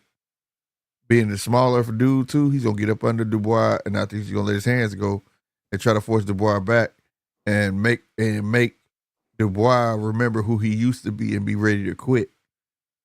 That's what I think. So, how good's your memory? I don't expect it to be as good as Rob's, but how good you think about every heavyweight upset that happened since December 2023. Yeah, things just haven't been able to be predictable. No, it ain't. It ain't. Because I didn't see Parker have been the biggest upset though, bro. Like he was slated not to win either one of his fights. You know what I mean? Either one of them. And I didn't think he was gonna be Zhang. I did not think he was gonna be Zhang. Well, Wilder got upset twice. Joshua's been upset. I wouldn't call Usyk fury and upset. That's just that's just boxing. Boxing. Yeah, the Ruiz big baby, that was just boxing. But the Joseph Parker is what got me. That's what got me. Frazier Clark, that was boxing. But where yeah, do you see Bacoli fitting into that whole mix? Because they got Bacoli on this card fight F.A. Jogba. F.A. Jogba got to show up and show out because if he don't, he's done. He's a big dude, and both of them from over in Africa too. So that's a big fight for their country. You know what I mean? And F.A. got to show up because he won his last fight. He looked like trash. I think he won one before that, but he hasn't been the same. He just has not been the same. It's like he wants to be more of a boxer now when he's really a knockout puncher. Like, dude got power, but it's like for his last couple of fights, it's like he just wants to box. And I'm like, what are you doing, dude? Like, who is telling you to do this shit? You know what I'm saying? So I don't know, because F.A. Jogba had a reputation. I don't know if you ever saw this one F.A. Jogba fight. He got in the ring, the dude walked to the ring and let the bell ring and then walked right back out. You ever saw that fight? That's how scary F.A. was. F.A. was knocking everybody out. One hit a quitter. The guy came to the ring, literally, let the bell ring so he can get paid, and walked right back out the ring. Said, fuck that. And AJ fought the guy. Damn. It was one of the 3 fights before the Dubois fight. He was the black guy with the dreads. That's the guy that walked out on F.A. Jogba. Martin. He walked clean out. He said, fuck that. And he had no shame about it. He said, I'm not finna get knocked out by that big motherfucker. That was Martin, wasn't it? I can't remember that to see his face. I don't forget a face. I might forget your name, but yeah. That was some shit. And F.A. was a monster. His surname was Martin, and he just walked into 2 big rights.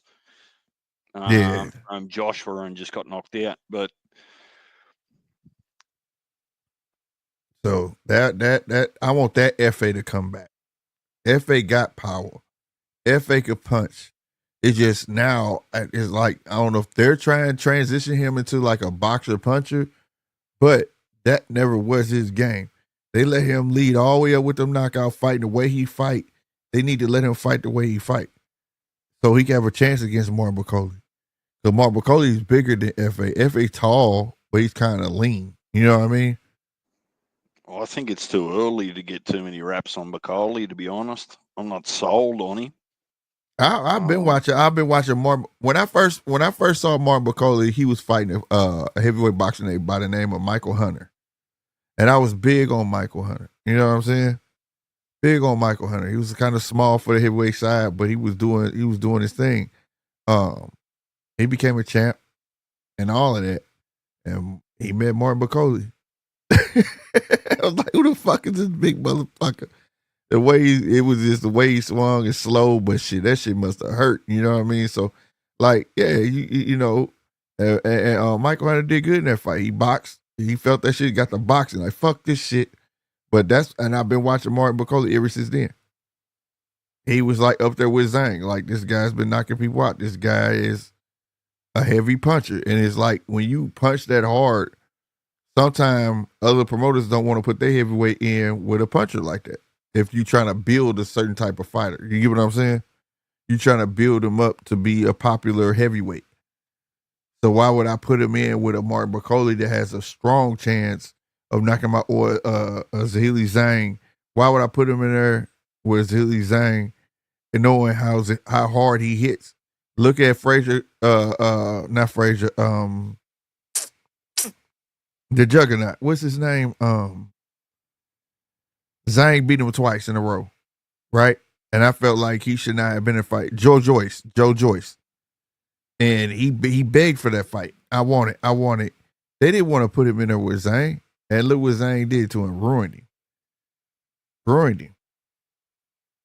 So I mean, like they dodge certain heavyweights for a reason because they just pack a big ass punch and they could take a punch as well. So I don't know, but that fight is definitely on my radar. F.A. Jagba and Bakoli.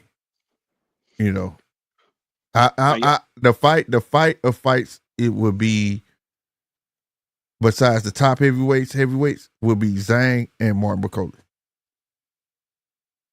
That would be the banger. Yeah, look, let me reserve judgment on that one, Slick, until that fight actually happens, because I'm actually not getting too excited about Bakoli yet, and I don't want to make any huge predictions, but having a bit of a look and a bit of a read and watching, I think that he struggles to put on weight rather than get weight off. So who you talking about, Bakoli? Yeah. So yeah. I'm wondering what he just big, but yeah, he don't put on no weight. He just big already. But I think him and Zhang, man, I think they got to be around the same weight. You don't think they're around the same weight? No. No? You think Zhang way bigger than him? Oh, yeah. What? I got to look up their weights of their last fight and see. If Zhang wasn't a boxer, he could be a sumo wrestler. Yeah, Zhang is big, though. He's a big man. He's a big motherfucker, bro. Did you catch, and I found it really actually interesting, they had Ben Whittaker at the Ring Awards. Yeah, I saw that. He was talking mess. Jelly ankles. Right. Oh, my ankle. My ankle. He talking about, and old boy was on Twitter, like, signed the contract. The guy that, what was his name? Damn. I don't know why I'm going blank, but my guy that he fought that night, you know, they trying to make that fight. He got his contract with Queensberry. He said they sent him a contract and he ain't signed it yet. And they wanted to sign that contract. So where do you hope, if you've thought about it, Slick, that you want things to be ironed out, the best of the best? Where do you want this year to end by way of the landscape of boxing? Do you want Tank to have had his career-defining fight? Do you want just unifications? Do you want? I just want to overall clean landscape of boxing. Let me explain. Like, I don't have to have championship bouts all the time. You get what I'm saying? Just have your top guys fight. And then work in your championship bouts and work in your mega fights. I wouldn't have cared if it was just a super fight or a mega fight once a year. You see what I'm saying? Or a super fight every 2 years. It's just the fact of the matter that don't let these guys get belts and they're not defending the belt. And then when they do defend it, they're not fighting other champions. And that's where the problem is. It's the gap between a champion, he get a belt, you don't see him but once a year, and then when he come back, now he wants to fight Joe Schmo, nobody knows. Then he's gone again. Then he fights another Joe Schmo that nobody knows, and then none of the champions are fighting each other. I feel if you can get boxing back where champions are active, fight a Joe Schmo, then fight a champion, or somebody number 1, number 2, then fight champion, I'll be perfectly fine with that. It's just that I don't feel like everything has to be a championship bout, if that makes sense. Everything don't have to be a unification right off the bat. It's just fucking be active. I will be happy if the top 10 of every or top 5, preferably top 10 of every division was just fucking active. That's it. And let them all fall in line. Nobody can run from each other at that point. You have to see me. You know what I mean? Because if the top 10 are active, everybody's fighting each other. You can't go below top 10 because now number 10 might have beat number 9. Now he going up X, Y, and Z.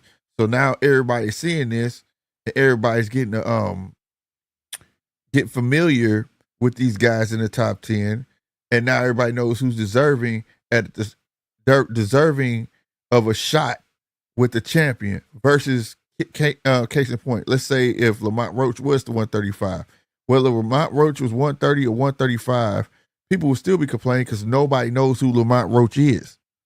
You see what I'm saying? But he's a champion. Let's say if he was a champion 135, still nobody knows who he is. If he was being promoted as such and seen and fighting and this and the third, and people can get familiar with these fighters, then we would have that problem. That's why UFC is so relevant, because even though a guy loses, he still gets to be on TV. He's still fighting his way back up to get to the championship. And you see two other fighters in their top 10s of each weight division get it on, calling each other out, and you frequently seeing these guys. That's my idea. That's my dream of boxing. Getting back just to the basics, not because you have money, I can sit on my ass. No, you earned your check, but it should also come with a consequence. If you're not active, bro, we just gonna take you out of fucking rotation, and you just gonna be yesteryear's news. You gotta. It's not just fighting for a belt. It's fighting for your fucking career, bro. Like, you gotta stay relevant. Like back in the day, Sugar Ray Robinson, all them guys. You think they wanted to fight 75 fights, 108 fights, 126 fights? No, they fought for a paycheck, but they also fought for relevance. If you wasn't relevant, there was no need for me to pay you. Simple and plain. And that's where the business side and boxing come together. If you have no relevance, I'm not gonna pay you the sum that you want. You gotta be fucking relevant. You gotta be ready. You gotta be willing to take your ass in that ring and showcase. Simple as that. If you want millions of dollars, be fucking relevant. If you're not gonna be relevant, you think you're gonna take my $1 million and go sit on your ass for a whole fucking year, and now I gotta figure out a fucking way how to promote your ass in these people's eyes and this and that and third. That's why you see the desperation now of motherfuckers coming out fighting once a year, and they want to get on Twitter and start talking bad about each other, or you jumping on somebody else's coattails while their fight is hot. So now you want to start shit so you could be relevant again. Fuck all that.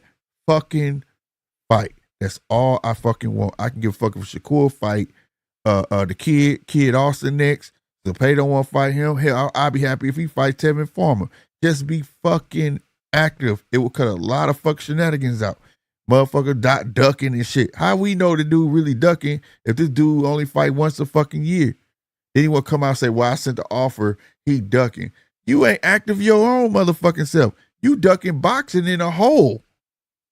As a whole, you're ducking fucking boxing. If you box once a fucking year, you have no right to call nobody a fucking duck when you're not active your goddamn self. That's where I want boxing to get back to. Have some justification about when you open your fucking mouth or any of that shit. Get back to the nitty gritty. Simple as that. Nobody's looking for no boxer to fight 4 champions a fucking year. No, I'm not looking for that. But if you gonna be out here making, did I hit a nerve? Yeah, man, I be thinking about this shit all fucking day, bro. I be telling you, man, I be having people in my Instagram fucking be going at me. I be like, bruh. Listen, I've got this weird ass concept that says do away with the top 15 in the rankings of each division. Just do the top 5. Title holders can't fight anyone outside of the top 5, and the rest of them have got to work their way into the top 5. Yeah, some shit like I'm with that. Because there's too many players in the game. What was it? 1,088. I did the maths with you one day and just looked between God knows how many divisions, 4 sanctioning bodies, the title holder plus 1 to 15 in the rankings. There was like 1,088 boxes. Yeah. Right. So there's not actually enough weeks or days in the year to get 1,088 boxes active. It's just, it defies mass unless you're just going to have 24/7 boxing every day, all day. Right. It's not going to happen. So cut the pool down. Just cut the pool down and say, well, instead of 1 to 15, you got 1 to 5, right? if you've got a mandatory, you've got 5 people to pick from. Pick one, right? Right. But That's what. don't go But looking for the 10th or the 15th or someone in another division. It just doesn't yeah, make sense. exactly. You should be able to skip that or dodge or you know what I'm saying. Like in a perfect world, in my perfect world of boxing, it'd be fucking structured. Like WBO said, you fucking dodge our champion, he your mandatory, or you dodge a mandatory over here, we dropping your ass out the top 15. Good luck, bitch, because if you lose that fucking belt, don't bring your ass back over here because now you got to work your ass all the way back to the top. You see what I'm saying? I think it should be like that, man. Like, you making all of this money and then you want to sit down and then you come back when you want. Man, that shit don't work like that, man. You should have to earn your fucking keep. Simple and plain. Earn your And keep.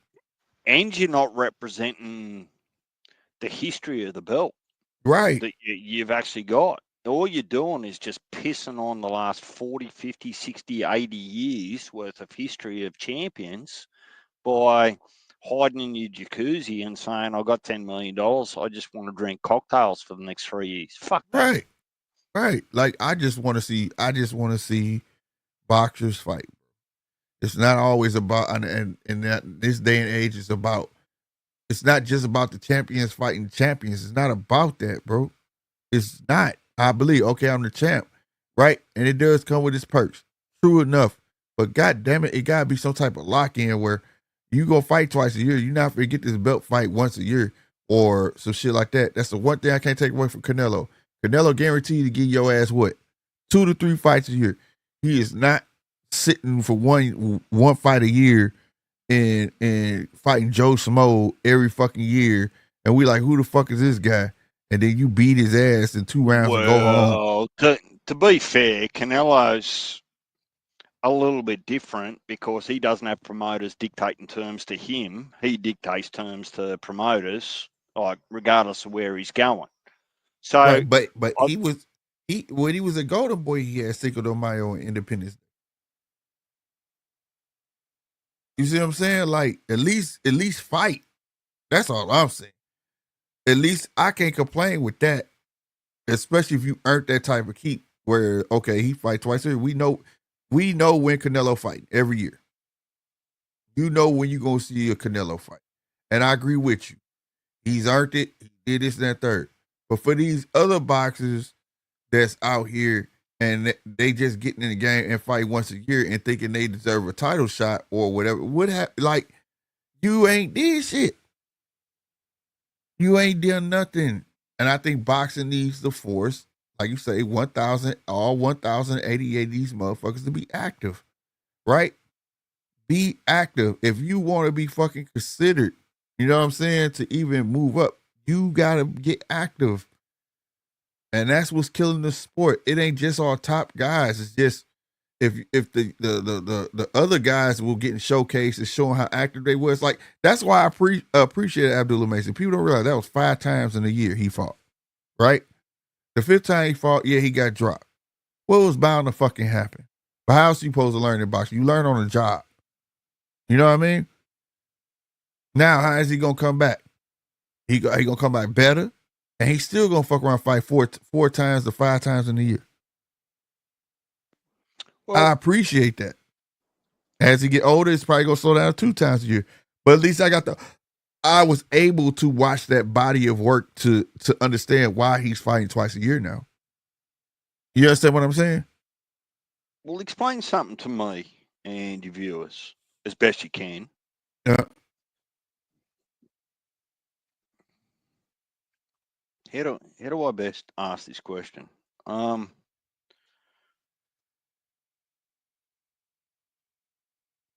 we expecting more out of a generation than we should be compared to generations past? Like, are we just asking people that were brought up out of convenience, right? Or things to be inconvenient, and you've got to work hard for it. Yeah, I'm gonna answer this, then I gotta close the show. But I'm gonna say this.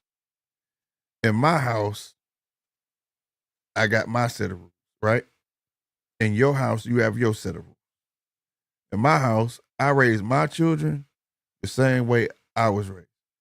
And I have girls. I don't have boys, but they'll tell you, we don't quit, right? I don't believe in I can't. When I hear that, they already know how my face. What you mean I can't? Did you at least try? Right? Same stuff I was raised on. So if boxing would have held on to what it was, the shit would never change. It would never have changed, bro. That's them letting them get soft. And if a guy is that soft, he doesn't deserve those type of paydays. He doesn't deserve to be in that ring then, to get that big ass fucking check. Because there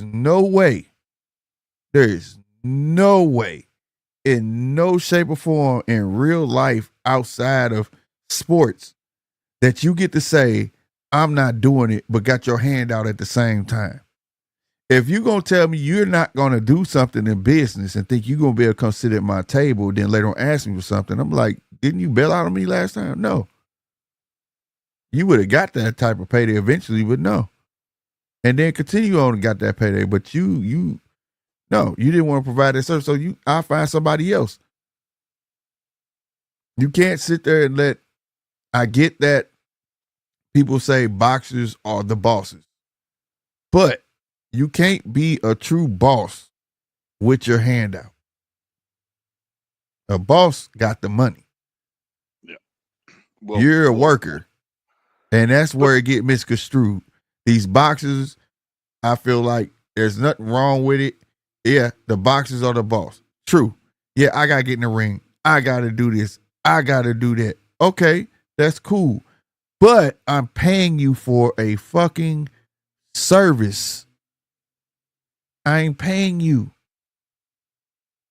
And if you think I can get, you want $4 million a fight and you want to fight once, I'm not making no type of return on my investment. That's like this, DJ. DJ, you invested in my show and you like my show and you like, I like that you go, you do your show live 3 days a week, right? And then all of a sudden you like, I'm investing in you, man. I'm gonna help you out do this, that, and the third. I'm gonna help you get computers. I'm gonna help you do this and this because I want your show to be the best show on fucking earth, right? And then soon as you do all of that shit, I just go down to one show. And then you call and say, what happened, man? Everything all right? Why you down to one show a week, bro? Oh man, I just don't feel like that shit no more. So it's work ethic. What you're really doing is you're just saying, look, it's work ethic. And look, I won't keep you up, Slick. I just thought that there's part of this that I think that, at least what I've learned through conversations with you and you know who else, I don't think it's all about promoters. I think that some people need to take responsibility for themselves. Yeah. And maybe not be the boss, but at least influence your career. So Yeah. let's leave it there. Look, I don't have a lot to complain about, and I'm not going to complain. Look, if anything, the best thing that can happen while all of these rumors and bullshit that's happening, Bud's a drug cheat and Pitbull's ducking Ryan and all this sort of other garbage, I don't think people have got enough to talk about. So hopefully the fighting starts soon. We're only a couple of weeks away from it, and we can start talking about who gets who. And I think that when I heard Casino talking about a schedule, it's pretty difficult to build a schedule when you don't know who the winners are. Yeah. Yeah. But I'm going to say this too before I go. I'm not complaining either. That's my rendition of a perfect boxing world, but I'm not mad at what Turkey does. Because the one thing I like that Turkey's doing, that I see what he's trying to create, and the one tweet that I know that he's trying to stay true to, he's had losers back on cards. He's had losers come back and fight. So you can stay familiar with them. I have no problem with that. You see what I'm saying? That's the other rumor. Right. Fondora told to fight Bolchak. Right. now Yeah, that Spencer's pulled out. Can that's you the add shit. in? Are And you Boychuk, seeing I or saw Boychuk say he wanted it. I saw him on an interview before I saw the rumor going around saying that he was ordered to fight. I haven't saw no confirmation on it, but I did before that rumor even started. I think it probably started from the interview that he was who over there on wins it? Najee Cigar Talk, and he was like, "I want that. I want to fight the best. I'll take that fight." So I think it probably started from there because I haven't seen nothing concrete, but I would like it because I know Sergey gonna go. I mean, Boychuk gonna go in there and give his all. He's gonna go in there and give his all, bro. And he's Who a wins? smart fighter. He's a Who smart wins the fighter. fight? That's a tough one, man, because even he said on the interview that he's strong. He was like Fedor's strong. He said he sparred him already. He said he's strong. He said that people think because he's tall and he looks skinny, but he hits hard. He was like he hits really hard, but he was like I could fight him. I'm with it. So I think Boychuk will give a great fight, but I think ultimately if Boychuk can't get to him early, it's going to end up being Fedor. Do you know why it's so hard for me to actually get right on it? And it's not like he doesn't deserve it, right? Uh-huh. He's earned his dues and he's had the fights, Fondora I'm talking about, but he's just such a physical anomaly that I just look at him and I just go, surely someone's going to chop that tree down. Like it's battling against the eye test and the physical characteristics of the bloke. You go, oh, fuck. So Right. at least though, hopefully they can make it soon because Fondora hasn't fought since Tim Tszyu back Right. in March, and he wasn't allowed to fight because he was going to have the nose surgery until the end of September. Right. But a lot of things have transpired before that, like after the end of September. Bud, the WBO, Errol Spence, it just you can only pull the wool over the eyes of the fans for so long before they just get fed up and say, "Well, fuck it, I don't really Right. care. I'm not interested anymore." I can't wait to Hamza Shiraz get a couple more fights up under him. That'd be a good ass fight because he's just as tall. Well, the other thing is too, I'll be interested to see what they do with Xander Zayas. Yeah, that's another one, man. He's another one need to get more active and stay proven because he I don't know ever since he went up weight he just ain't been the same to me.